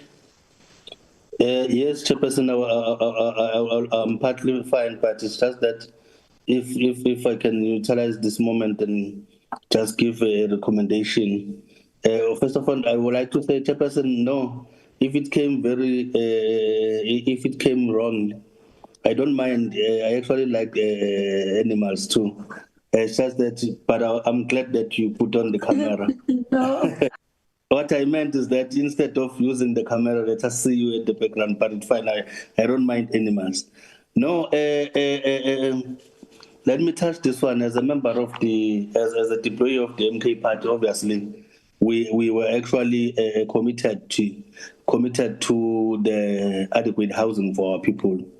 So, Chairperson, I would like to recommend that maybe SHRA can immediately develop and implement a clear performance-based trigger and transfer policy that mandates the automatic curtailment or transfer of any social housing project where the grant recipient is officially cited for a lack of capacity, as seen in the instructing or demonstrates a failure of to meet 2% of the planned completion stage or tenanting targets within the 18 months period, to minimize public financial exposure and also accelerate the provision of housing units to alternative, demonstrable, capable social housing institutions. I just wanted to have that recommendation as a take-home for them. Thank you very much, Chairperson. I'm fine. Thank you very much. Honorable Abada. Good morning, Chair.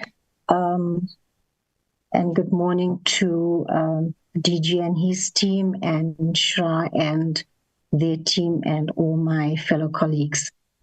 Thank you for the presentation. And I agree with Chair in his comment where, we are concerned about that there's no urgency. And yes, whilst we accept,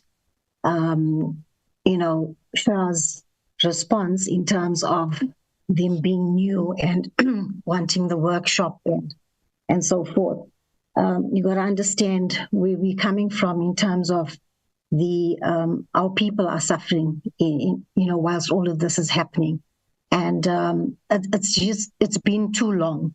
So and then I also want to thank Shra for their commitment and their way forward. With regards to the presentation, it reveals a deeply entrenched structural failure in how social housing projects are planned, financed, overseen, and executed across the country. What stands out is not just a few isolated stalled developments, but a pattern of systemic dysfunction that repeats across provinces, developers, contractors, and funding partners.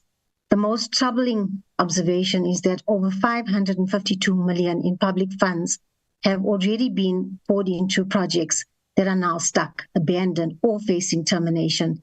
This is not simply a financial loss. It is a betrayal of communities who were promised dignified housing, but are instead left with half-built structures, unsafe environments, and shattered expectations. The collapse of multiple institution projects shows a glaring weakness in due diligence, as an entity repeatedly failing at project delivery while was still entrusted with several developments simultaneously. This suggests not only poor institutional judgment, but also weak contract enforcement and possible internal governance lapses. There's also clear evidence that basic project fundamentals, accurate costing, QS measurements, compliance with MFMA, securing loan agreements, and ensuring capacity were not properly verified before funds were released. And I understand that this new, the new team, has had to take over this. But again, you got to understand where we're coming from. Our people are suffering at the end of the day. So this points to a breakdown of accountability within Shra and the department. And all I'm asking is that Shra and the department takes accountability for everything now. It is also apparent that the pandemic, and we're using the COVID-19 as an excuse, and it's purely an excuse. Unrest and market escalations have already exposed fragile projects, but these external shocks cannot be used to excuse poor planning, poor oversight, or the lack of risk mitigation. Ultimately, the crisis reflects a sector struggling with inefficiency, weak internal controls, weak contract management, and insufficient consequent management, leaving the state at risk of losing hundreds of millions and communities at risk of losing hope. And that's the bottom line here. It's our communities that are losing hope. This cannot become another cycle of blocked projects that stay blocked for years. Strong intervention, transparency, and decisive action are now non-negotiable. Having said that, my questions to the department and Shra, I don't know who's going to answer them, but how does the department justify leaving families, many of them elderly, woman-headed households and backyard dwellers waiting for years while hundreds of millions of rands lie wasted in half-built structures when these units should already be sheltering vulnerable South Africans. My second question, given that over 552 million has been effectively thrown away on stalled projects, who in SHRA and the department is personally being held responsible for approving payments, ignoring red flags, and failing to protect the public purse? Or must poor communities continue paying the price for officials' negligence? And this is something that, we continuously speak about because it's the same thing. It's, the contractors, it's poor workmanship. We just come back to the same thing all the time. And my third question is, does the department accept moral responsibility for allowing incapable developers and contractors to continue building even after repeated failures, effectively gambling with public funds and the dignity of thousands of people who still live in informal settlements while their houses stand unfinished? My comments: the state has not only failed to deliver housing, but it has also failed to protect dignity. These block projects are not just delays. They are reminders that poor communities are treated as afterthoughts while public money is squandered without consequence. While officials debate budgets, extensions, and termination letters, communities sit with half-built shells, unsafe environments, and broken promises. The reality is simple. The poor are always punished for governmental mistakes, never those responsible for making them. When a sector repeatedly approves undercosted projects, it ignores compliance failures and continues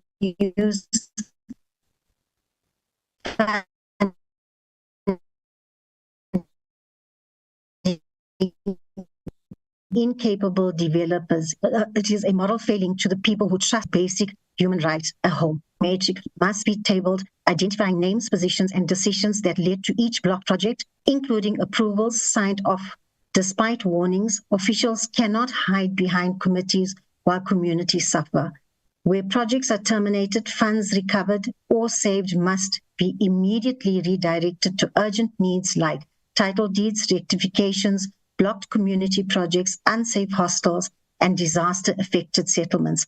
Communities should not carry the burden of financial mismanagement. And lastly, before any new housing project is approved, SHRA and the department must produce a community impact statement showing how many families will benefit, how long they've been waiting, what risks exist, and how consequences will be applied if targets are missed. This forces officials to look beyond spreadsheets and confront the human beings affected by the decisions. Thank you, Chair. Thank you very much, Chairperson. No, thank you, Chairperson. Chair, no, thank you, member, for the insight and the education that you're gonna go with SHRA in terms of what we just deposited now. But in terms of SHRA, Chair, our objective is very clear. It's what we said and what the DG alluded earlier when he opened the meeting, is to ensure that the number one, the public trust is upheld, that the corrective measures are implemented where it's necessary, and there is no compromise of the integrity of any South African, including SHRA as an entity, Chair, to deal with this matter.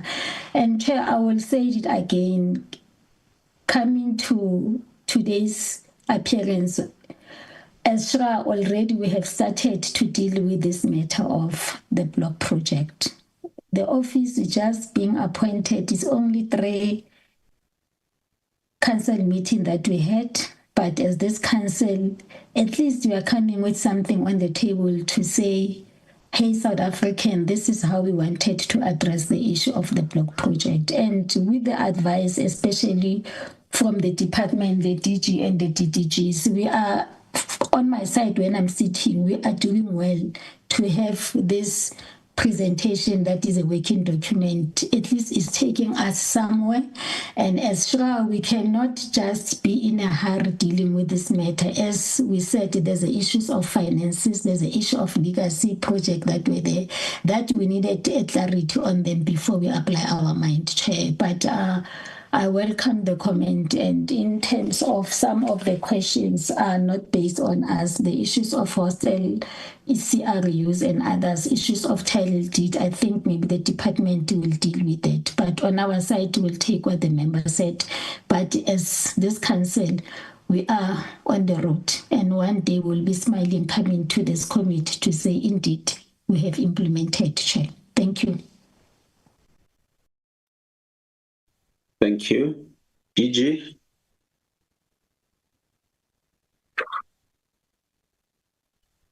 Chair, thank you very much. No, Chair, I think we are aligned with what Honorable Abada is saying. We take note of that, but also to indicate, like as the Chair has indicated, that we are still going through this. For instance, I can just indicate, Chairperson, that even on the options themselves, we are not done with SHRA relative to that part, and our oversight work as a department continues. We would participate fully in the processes to arrive at a conclusion, and our representatives will also participate in the SHRA's own workshop working on this matter. And then ultimately, Chair, we agree we will revert back with greater clarity. I've also taken note of what Honorable Poole raises relative to the actual costs of doing this. And as we have indicated, there is an emergence of a criterion we're looking at.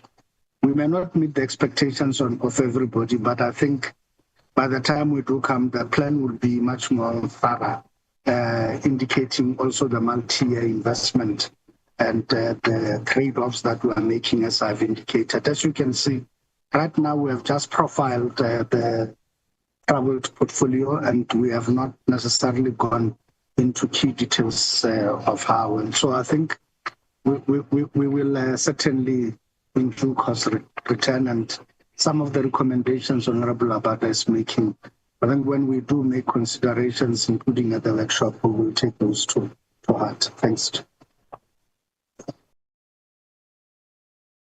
Thank you very much. Are you okay, Honorable Abada?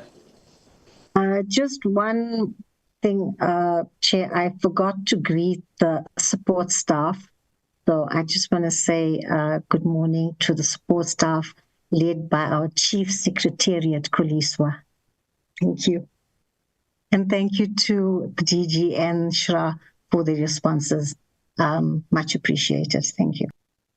Make sure you don't forget that in future, otherwise you'll not get an invite. I know. That's why I had to say it. Honorable Frenchman.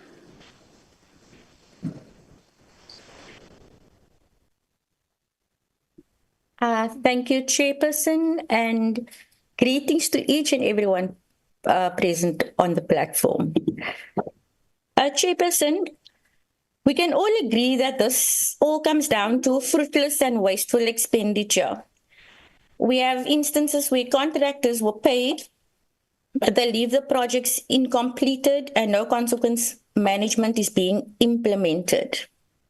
In Northwest Province, projects as far back as 2014 were left incomplete because contractors didn't get paid. We were told the funds were used to pay salaries, well, some of the funds. What has the department done in terms of consequence management in these instances? I have also previously informed this committee and the department of inflated contracts. To me, this relates to gross mismanagement on the part of the department for not giving this the necessary attention it deserves. We don't see the department reporting on these matters to the committee. And lastly, Chairperson, also to the department, is it a feasible idea to make funding available for the upgrade of informal settlements instead of using those funds to to resolve the block projects. Thank you, Chairperson. Thank you. DG, it seems all questions are directed to the department.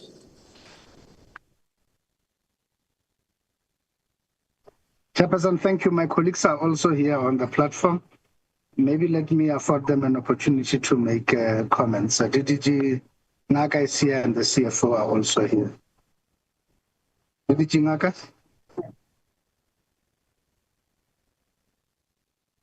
Thank you, DG, and thank you, Chairperson and honorable members. The questions that have been raised by Honorable Frenchman, maybe let me note the comments and concerns that have been raised, but go specifically to the last part of the comments where she is asking as to whether it is possible to rather repurpose or redirect the money that we are using for block projects and rather upgrade the informal settlements. Honorable Frenchman, I do want to indicate that there is dedicated funding through the conditional grant that we are using for the upgrading of the informal settlements. So that has been provided for. And sorry, Chairperson, I just need to correct DDJ. Okay. DDJ, I was asking, why can't we use the funding that was allocated for the upgrading of the informal settlements and use that funding rather to fund the block projects? Okay, my apologies, Honorable Frenchman, I got it the other way around. The provinces have actually been given a permission to rather top slice on their current allocation to then go and close or rather complete all the block projects. Now, at this stage, we're talking about projects that members have come across in all their oversight visits. This one in particular that has just been presented by the SHRA, it's work in progress in terms of what is it that they need to do and how they're going to actually upgrade these projects. They have indicated several times, including the DG, that we are working together with them to try and make sure that we find a solution. So there is funding that is dedicated for the unblocking of the block projects. This one is a special one because it's specifically for the rented stock, which is not the same as the projects that you've come across, and we will come up with a solution on that one. But for the rest of the block projects, I do want to assure members that we do have funding, and provinces have made that funding available. And that's the reason why from time to time when they report, they do indicate progress as to how far they are with the unblocking of all the block projects. Thank you, Chair.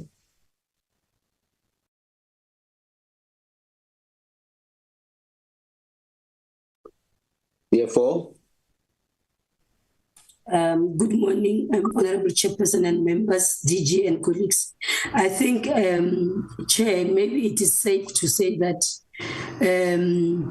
we have got different funding streams, and we have got funding that is dedicated to the informal settlements upgrading.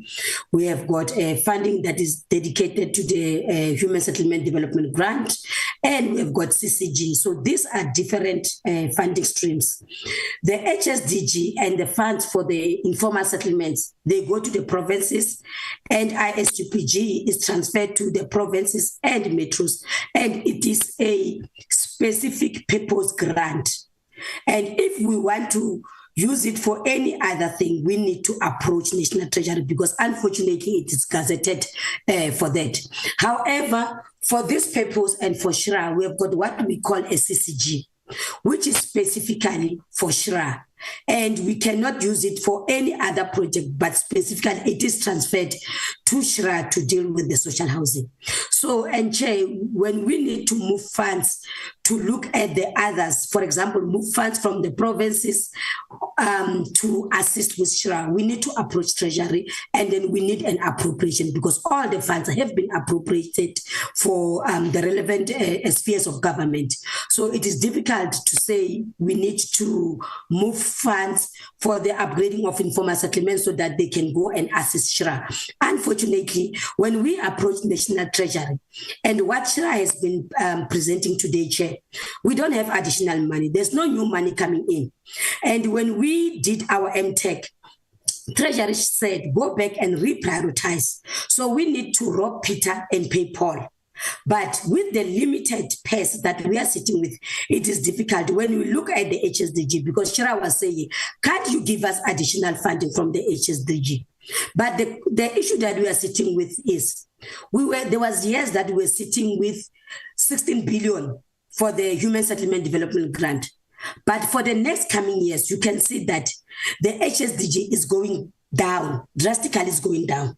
When you look at the upgrading of Informal Settlements Partnership Grant, for the next financial year, to be precise, we are moving from a 4 billion to under 1 billion. So the fiscus is constrained. From the sector as a whole, we don't have additional money, so we need to start prioritizing. Hence, when Shra, they were presenting and they were saying that give us time so that we are aware that there is no additional money. We need to sit down and start looking what is it that we can do differently so that we can reprioritize. Because even when you look at the Shra's allocation, it is not going up. They are sitting now with 796 million for this financial year under review. And when they can present the commitments, you find that Shra is even having more commitments than the current money that they are sitting with. So these are the challenges, chairperson and members, that we are sitting with as a sector, and we need to find the way around to work. And it's not only us as human settlements, it's across the country. The other day I was hearing even the Navy, they were complaining about the budget cuts. So I was saying to myself, everybody has been affected. And as a country, we are affected. We just have to find a way on how we can deal with this difficult fiscus that we find ourselves in as a country. Chairperson, that would be my comments. Thank you so much. Thank you very much. I find Honorable Frenchman. No, Chairperson. Basically, the department only replied to my one question about the informal settlements. I want to know about what's the department doing about recovering the fruitless and wasteful expenditure monies that's been, mismanaged. For example, or can the department then present to us about everything that they are aware of, like things that are brought to the committee's attention and the department's attention about the inflated contracts, about what happened in Northwest, about municipalities using their funding for salaries. We want to know about that, and we want to know what consequence management has been taken in that regard, Chairperson. Thank you. Thank you. CFO. Thanks, Chairperson. I'll start with the fruitless and wasteful expenditure. When we look at our financials as the Department of Human Settlements, the National Department, we do not have the fruitless and wasteful expenditure check and members. However, what we can do and bring to their attention is to go back and look at the audited financial statement of all the provinces to see if they have recorded the fruitless and wasteful expenditures in their annual financial statements. And then we'll be able to bring all those provinces that have incurred the fruitless and wasteful expenditure. And there is a framework from National Treasury that talks to how do we deal with the fruitless and wasteful expenditure. It is a process. So you need to look what is the exact cost. Then once you have determined what is the cost, is it criminal? If it's criminal, that's when you can lay the criminal charges. However, is it recoverable? Because sometimes you find that there are these fruitless and wasteful expenditures whereby you are able, you did not lose money, but you were able to get the benefit from it. And there are other ones whereby you need to do consequence management on those ones. But when you look at the National Department of Human Settlement, Chairperson, and we have presented our annual report, we do not have that. So what we can do and bring to the attention of the committee is to go back and look at the provincial departments and the municipalities and look at what is it that has been raised by the Auditor General as fruitless and wasteful expenditures. What is it that has been raised by the Auditor General, that whether the grant money has been utilized to pay the salaries, then we can bring that to the committee. So, Chairperson, let me say that we will go back and look at, because as part of our responsibilities is to compile a report. We have received all the annual reports of the provincial departments of human settlements. We are analyzing them and the audit reports. We will be able to submit to this committee all these other fruitless and wasteful expenditures that have been engaged. That has been incurred by the provincial departments. We will submit a report in that regard for this committee to note of it, and then what is it that they've done, especially as a consequence management, based on the recommendation by the Auditor General. Chairperson, thank you. Thank you very much. Acting CEO, Shra, I see your hand. Thanks, Chairperson. I don't know if I'm out of order, but I thought I should respond to the question from Member Frenchman. Insofar as social housing is concerned, there are no financial losses. The reality is that there's value that's been created on site. Most of these units or projects, projects are phased out. Phases are completed and tenanted, but there are, however, units that are incomplete, which is what we've presented today. And our approach and posture is to go after those units to still meet the objectives and get them completed, such that we do meet the objectives. These projects will be completed, and of course, after the council's consideration. The reality also that Member Abada also raised is that these developers are what we receive out here, including the contractors. All of them face challenges, well, majority of them face challenges. And ours, as per Member Abada's advice and guidance, is that we need to up our contract management. I thought I should deposit that, Chairperson. Thank you. Thank you very much. Chairperson, in your presentation, you intimated that you have challenges at administration level. Are you saying you have vacancies which you do not fill or which you want to fill to capacitate the administration? Can you clarify on that one? I didn't get it clear. No, thank you, Chairperson. Yes, in terms of administration, we do have a challenge, but we are dealing with it through the department has assisted us in terms of to reorganize our organizational structure, meaning you will see maybe after this meeting or 2 weeks from now, we will be putting the ad in terms of the CFO position and the corporate governance position, and we have already started filling 8 positions that are the executive are busy dealing with it. So as much as we are still Hollywood acting chair, there's a way forward, and with the assistant of the department on this matter. Why? Because last time we came to the parliament, and you have given us a line of march to say you want to see Shra having the CFO, and indeed the department did assist. So we are about to advertise.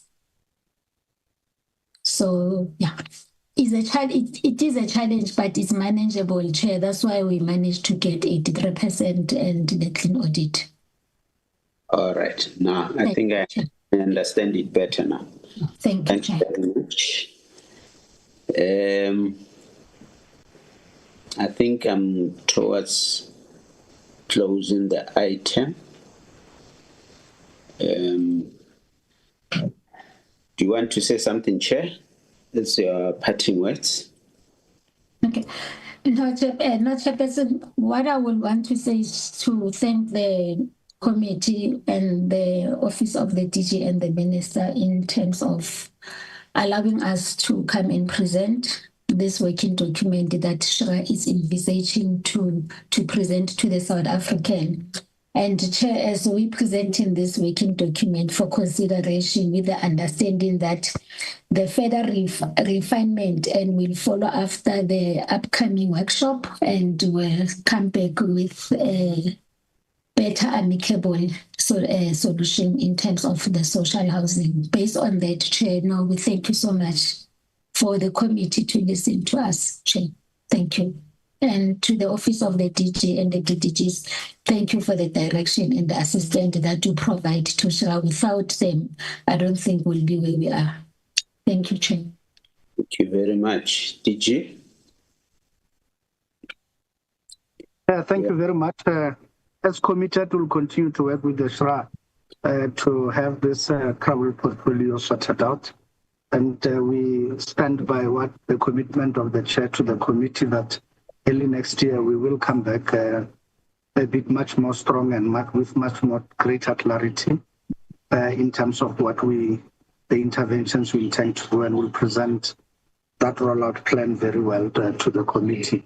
So with that, Chair, it's still back to work for us. We'll still have to roll our sleeves and go much more deeper than we have done with the diagnostics now. And we will then revert back to the committee, Chair. Thank you very much. Thank you very much. And thanks, Chairperson and your delegation, the DG and your delegation. Just to say, as councillors, you are appointed to make a difference. And we expect you to work differently from a normal department. There must be a sense of agency. You are appointed, fortunately I was part of the selection process. And when we looked at your CVs, we said we're appointing people who can hit the ground running. And I'm still insisting that a year has gone by, whether you started in January or not now, we are approaching December.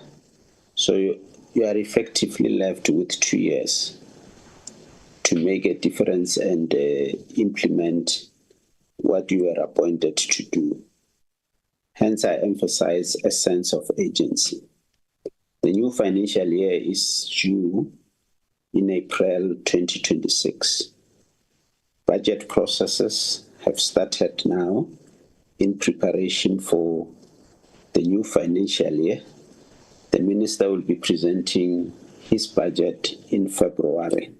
So processes have started.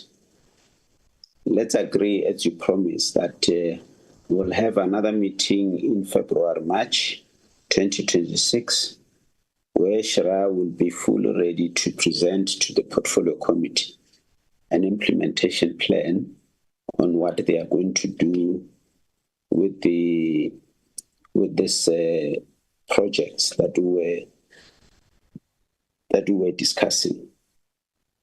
A plan that would have been costed, and knowing where do we get the money to finance that plan.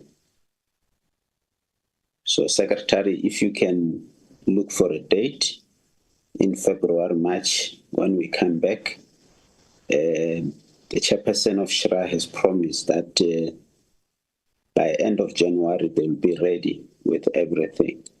They've requested to go and workshop the document so that everybody understands. But we just wanted you to appreciate that time is not on our side. Our people are waiting for those units to occupy so that they can be closer to their working station in most cases. Having said that, thank you, SHRA and your delegation.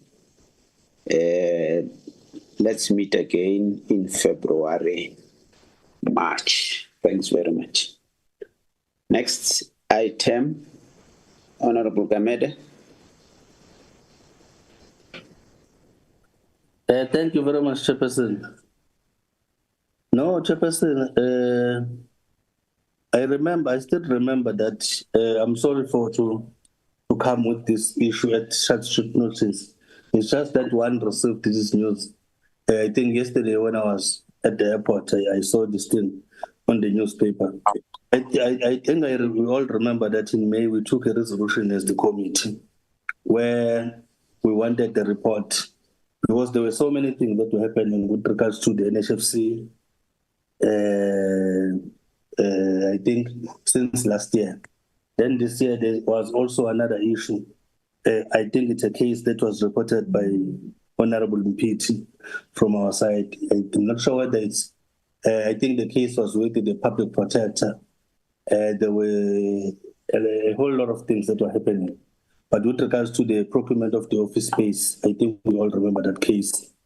Now, one is asking himself that everything that is happening with regards to the allegations with the NHFC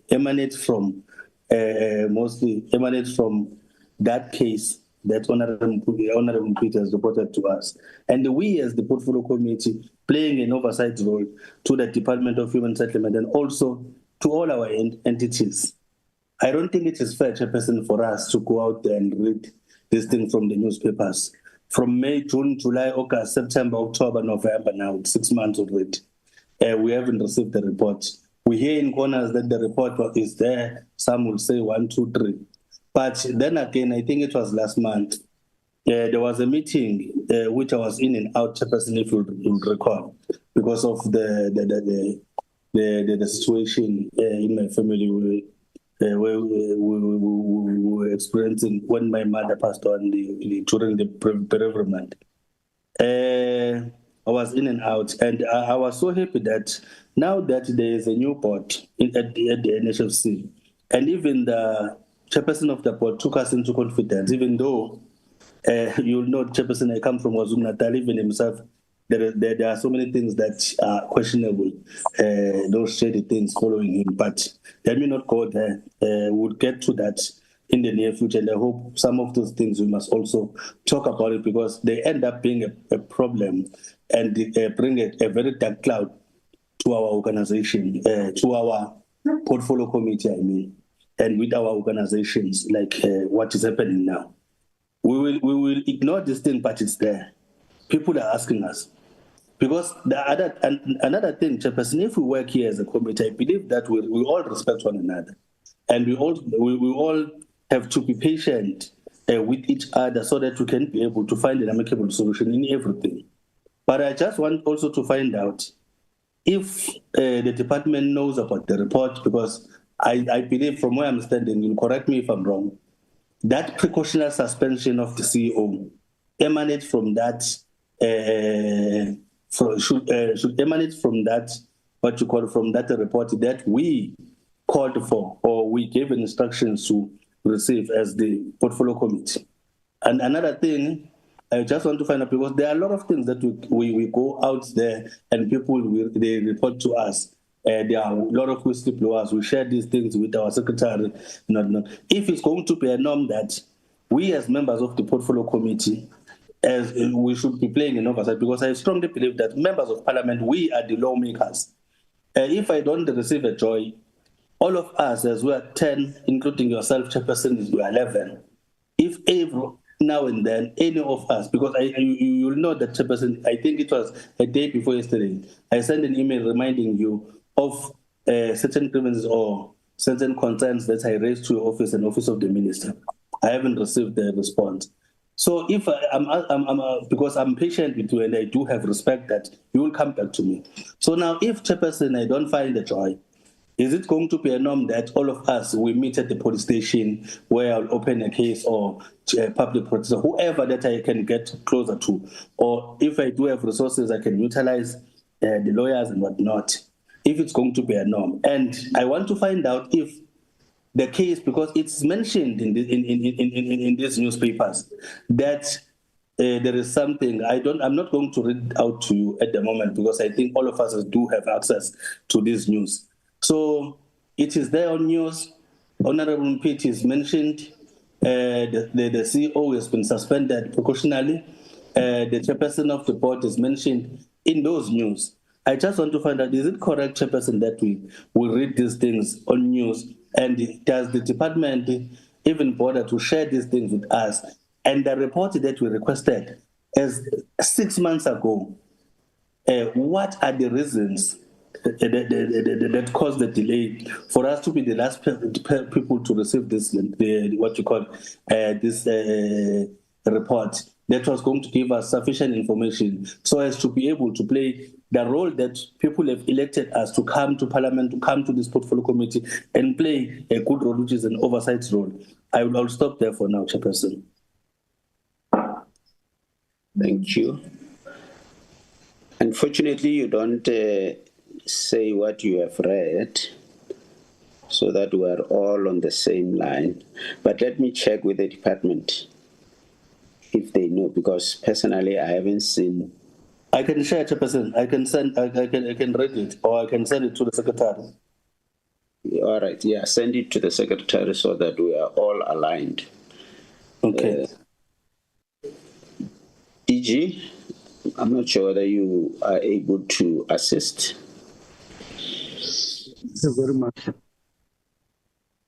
Chair, at the outset, I think we do note what Honorable Member Gamed points out to, and need to take a few steps backwards on this matter.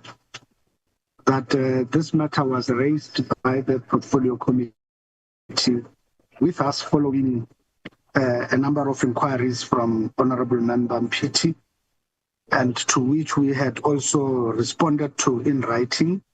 But the committee had a session especially to look at this matter and to ventilate on it, and which matter we had come with the minister to answer to the specific questions the committee had. And the conclusion of that meeting was that we were adamant, if you recall, Chair, that minister should not immerse herself into those matters, considering that the appointment of the board was already at an advanced stage, that those matters be referred to the incoming board to deal with. Minister back then made a commitment that nothing would be swept under the carpet, that these matters will be looked at by the board competently, as it is the right body to look at that, and not for the minister to be a person of first instance in dealing with matters of this nature. And as it is, the resolution was to the effect that the minister would refer all of the matters raised by the committee, including those that were contained in the letter of the chairperson of the committee to the Honorable the Minister, to the incoming board within a period of 30 days, and that the board should be seized with that matter almost immediately and start dealing with it. Now, the board is not done with its process, and neither does the board require our interference or our hindrance or intervention or anything of that sort. The board needs to do its job independently as is part of their fiduciary duties. And when the process is done to report duly to the Honorable the Minister, I think it will be premature and also putting the cart before the horse to expect that the Minister would have. And I think as and when the board is ready to report to the Minister on their processes and what they are doing, noting that this is a precautionary suspension. It's not a suspension having a bearing of a sanction, and therefore it would have been in remis for the minister to go ahead of herself and pronounce, let alone participate in this. It's a matter of employer-employee at this stage, which is a matter between the board and the employee concept. And I think that it may be a matter if minister enters the fray when there is not an appeal, or whether there's no request for intervention or anything of any sort, minister may actually only serve to taint the process and to compromise what the board is doing and what the legitimacy of the process ought to be. I think we must have that refrain and wait for the process to unfold. And when the board has felt opportune to brief the minister, I believe that at that point, the minister can interact with the process and look at it, or alternatively, when the employee concerned believes that there is something untoward or that the process is unfair or otherwise, that he can exhaust internal remedies first by approaching the minister. But I think anything other than that will be tantamount to putting the cart before the horse. We have done everything as per what we had committed to the portfolio committee that we would do. And the minister has indeed done exactly as per the resolution of the committee meeting on that day, that the matters would be referred and that the board would take a lead and deal with them without fear, favor, or any interference on our part. And I think we have kept to that commitment. And like I said, when it is opportune and should the board approach the minister, then we believe that at that time we can interact with the process. Thank you very much, Chair. Thank you very much. I think we now have a sense. Oh, Honorable Gamede, you want to come back again? Yes. Yes, Chairperson. Yeah, Chairperson, no, thanks the DG for giving us that response. But again, Chairperson, let me read this line. It says, while no final determination has been made, the board acted promptly upon receiving material findings to protect the institution's credibility. Yes, I do agree, Chairperson. From where I'm standing, the findings that maybe the board is referring to, it's us who gave instruction that there must be a report. And that report was supposed to be given us latest by June. Now, these findings, from where I'm standing, they emanate from that report. And I wish to understand, is there a report so that we can also familiarize ourselves from the allegations, so that we can now begin to, in as much we don't have to interfere. That is why there are boards. Boards is an employer of the of any employee within the institution, from the CEO going downwards to the last employee. But now we wish to understand, is there a report? If there is a report, why the report has not been sent back to us as the people who have given instruction that we need a report from the department and also from that entity which is NHFC at the moment. I just want to find so that we can also familiarize ourselves with all these allegations. Then we'll give space, and at the same time, because this thing is no longer as easy as it was. It's now something that we as members of this portfolio must go around and talk about it. So we need to have that report so that we can also understand what is actually happening. I'd like to stop there, Chairperson. Honorable Mpiti.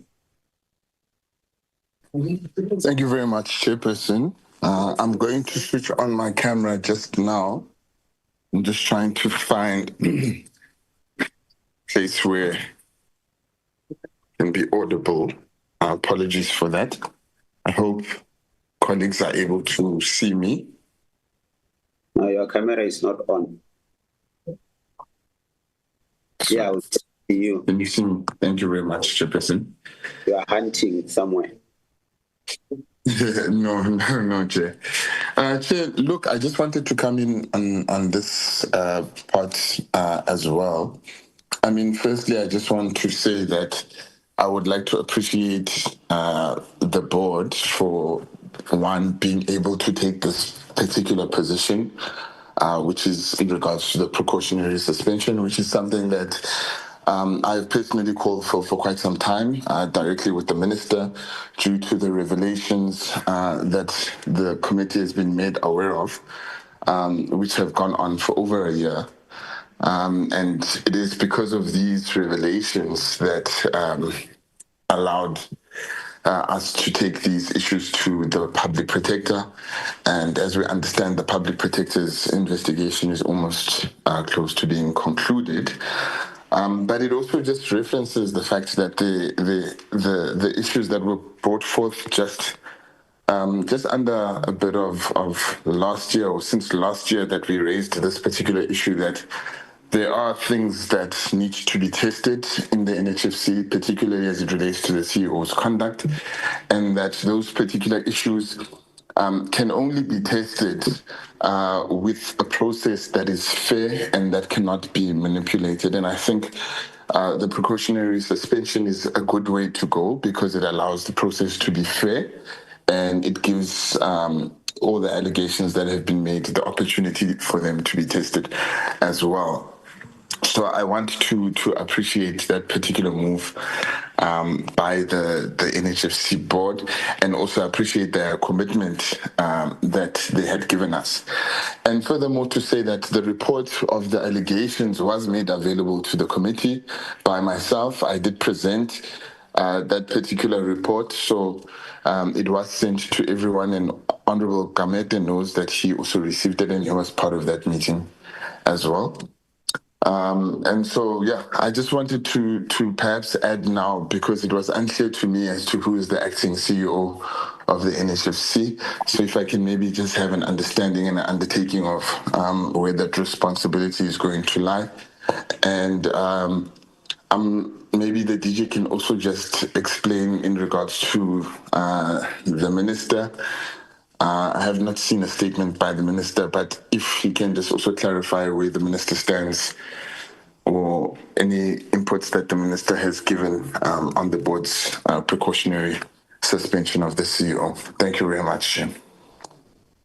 Thank you very much. My problem, honorable members, is that if we continue discussing this matter, and we're discussing not being on the same level, because there's no report. For now, we're relying on media reports, which is a hearsay. And I think honorable members are correct to say, let's receive the report as a committee, so that we discuss something that is presented to us by the minister, and we're able to answer questions. To ask questions to the minister. According to the DG's input, the minister has not interacted with the process. It is still at the level of the board, and the minister must get a report for the minister to report to the portfolio committee. Because for now, not all of us will be able to participate because we're not at the same level of information. For example, I just said I didn't see the media, which was sent to us now. I haven't read it. I just saw that it has been sent. And we can't operate. Yes, media assist us so that we ask the department or the minister to give us a formal report. The minister will confirm or deny what is in the media. But for us to be able to entertain the item fully, we will need a report. It's correct that you have brought it to our attention. We will request a report from the minister. The minister will request a report to the board, so that the minister can then report to the portfolio committee and then answer all questions. Is the CEO suspended? Yes. Who's the acting CEO? How do we move forward? How long will the process take? Is there a disciplinary process? How long will it take? And so on and so on and so on and so on. All those details will come from that report. I was going to suggest that we don't go further with the discussion of this, but as Honorable Gamete suggested, we wait for the report from the minister, and then we take, because the way you report it is something that might have happened. Something that might have happened yesterday, 2 days ago, or 3 days ago. That's why we don't have information of all of us. I'm going to suggest that we move forward like that, honorable members. Let's request for the report from the minister. Yes. I'm sorry, Chairperson. I'm not going to deviate from something that already has been recommended by me. But I just want to bring clarity, Chairperson, on this one. The report that we gave instructions to receive in May, it was from the NHFC to us in the department. That's the first report that we must receive. And then second to that, we'll appreciate the report from the department through the minister. We'll appreciate it. But I just want to put an emphasis that we really need to have that report, because everything that you are told, it's there on media or what we are discussing right now emanate from that report. We haven't received that report. I don't want to get to turn this into something like I'm arguing with Honorable Mpiti, but the report that Honorable Mpiti tabled with us, I remember that it was from him. The report that the portfolio committee gave instructions to, it's the one that comes from NHFC. We will really need to see that report. Then the report from the deputy, from the minister, will appreciate it. I would like to bring that clarity. Honorable Kamede, when we were discussing annual reports, you remember that the minister reported that she's happy that now the board of NHFC has been appointed, and she has given a report to them to process. And the chairperson of NHFC acknowledged that they have received a report from the minister about what is happening in HFC. They are working on it, and the minister gave them 30 days to deal with that report. That's why I'm saying, and we're dealing with the annual reports last month or so. That's why I'm saying let's wait for the minister to give us a report so that we engage on something that is formal and is in written form there, so that we are all on the same level and we're able to engage. What is important is that thanks for bringing it to our attention, and the DG has noted it. They will take it to the minister for the minister to act with speed to submit a report to the portfolio committee about what is happening at NHFC. Okay, no, thank you very much, Chairperson. Thank you very much. Thank you very much. Thanks very much. Thanks very much. Next item, minutes. Secretary, can you fly the minutes?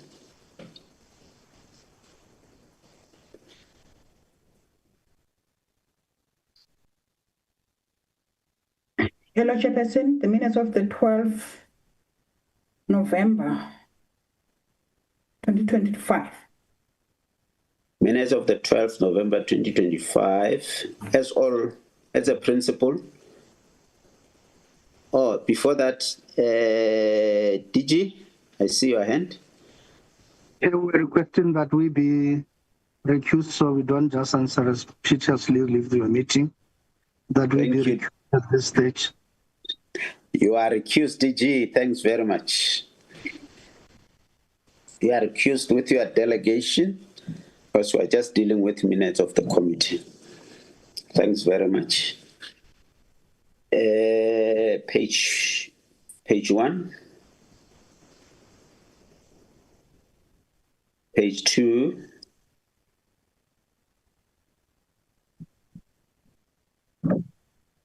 Page 3.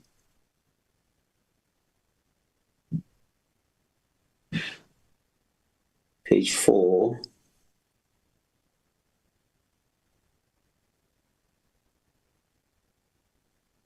Page 5.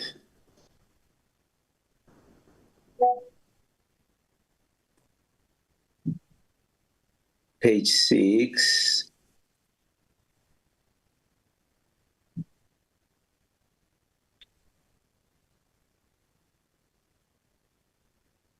Last adjournment.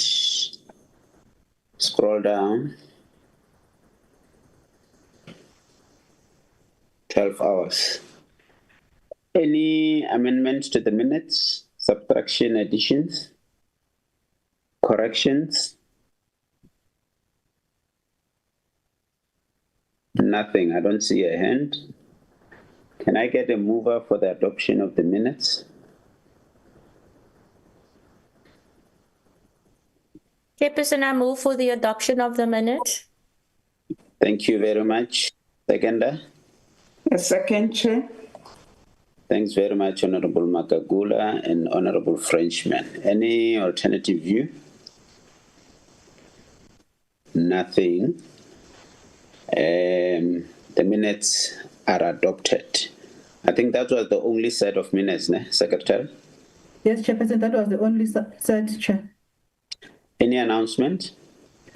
Chair, I would like to announce that the trip to Brazil, the dates has changed to, we're supposed to, according to our plans, we planned to leave on the 24th, coming back on the 27th. But now we have changed, Chair, to leave Cape Town on the 31st of January and coming back on the 7th of February. That is what we are going to submit now to the Office of the House Chairperson. And now, Chairperson, recently we have just received an email that we must submit our financial application so that they can be considered today. There is a hope from the financial side that there is something that is going on, but we are still waiting to hear from the Office of the House Chairperson because we are still waiting for a political approval. However, we were told that we must wait for Parliament to release its framework for the next year and also the draft program for the first quarter so that we can see exactly what is going to happen. Thanks, Chairperson. Thanks very much. Thank you.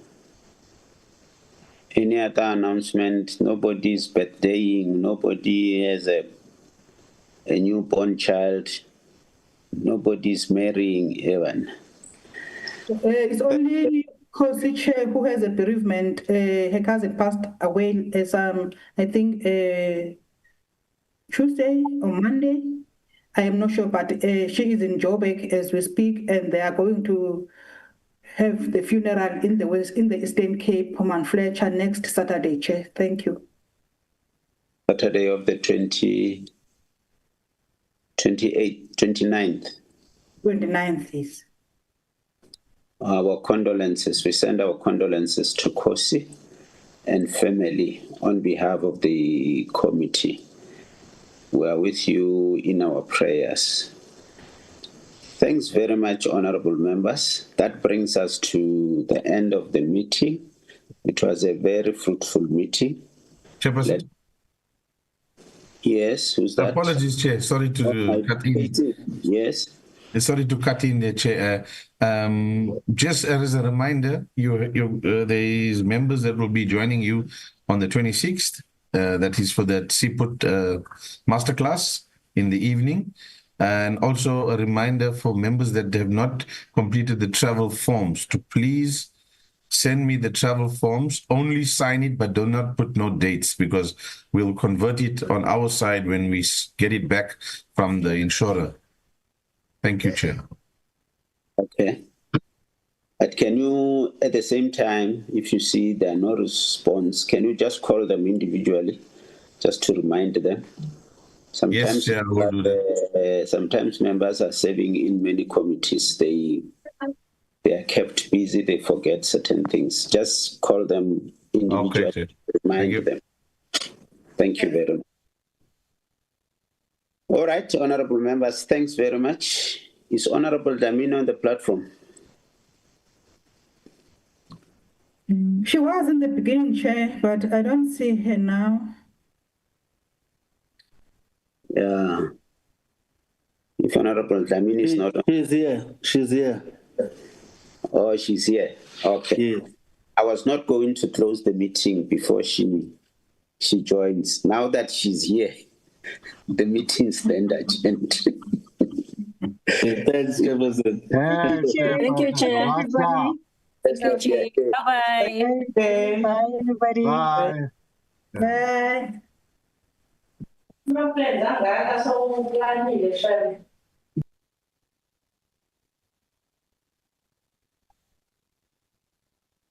Recording stopped.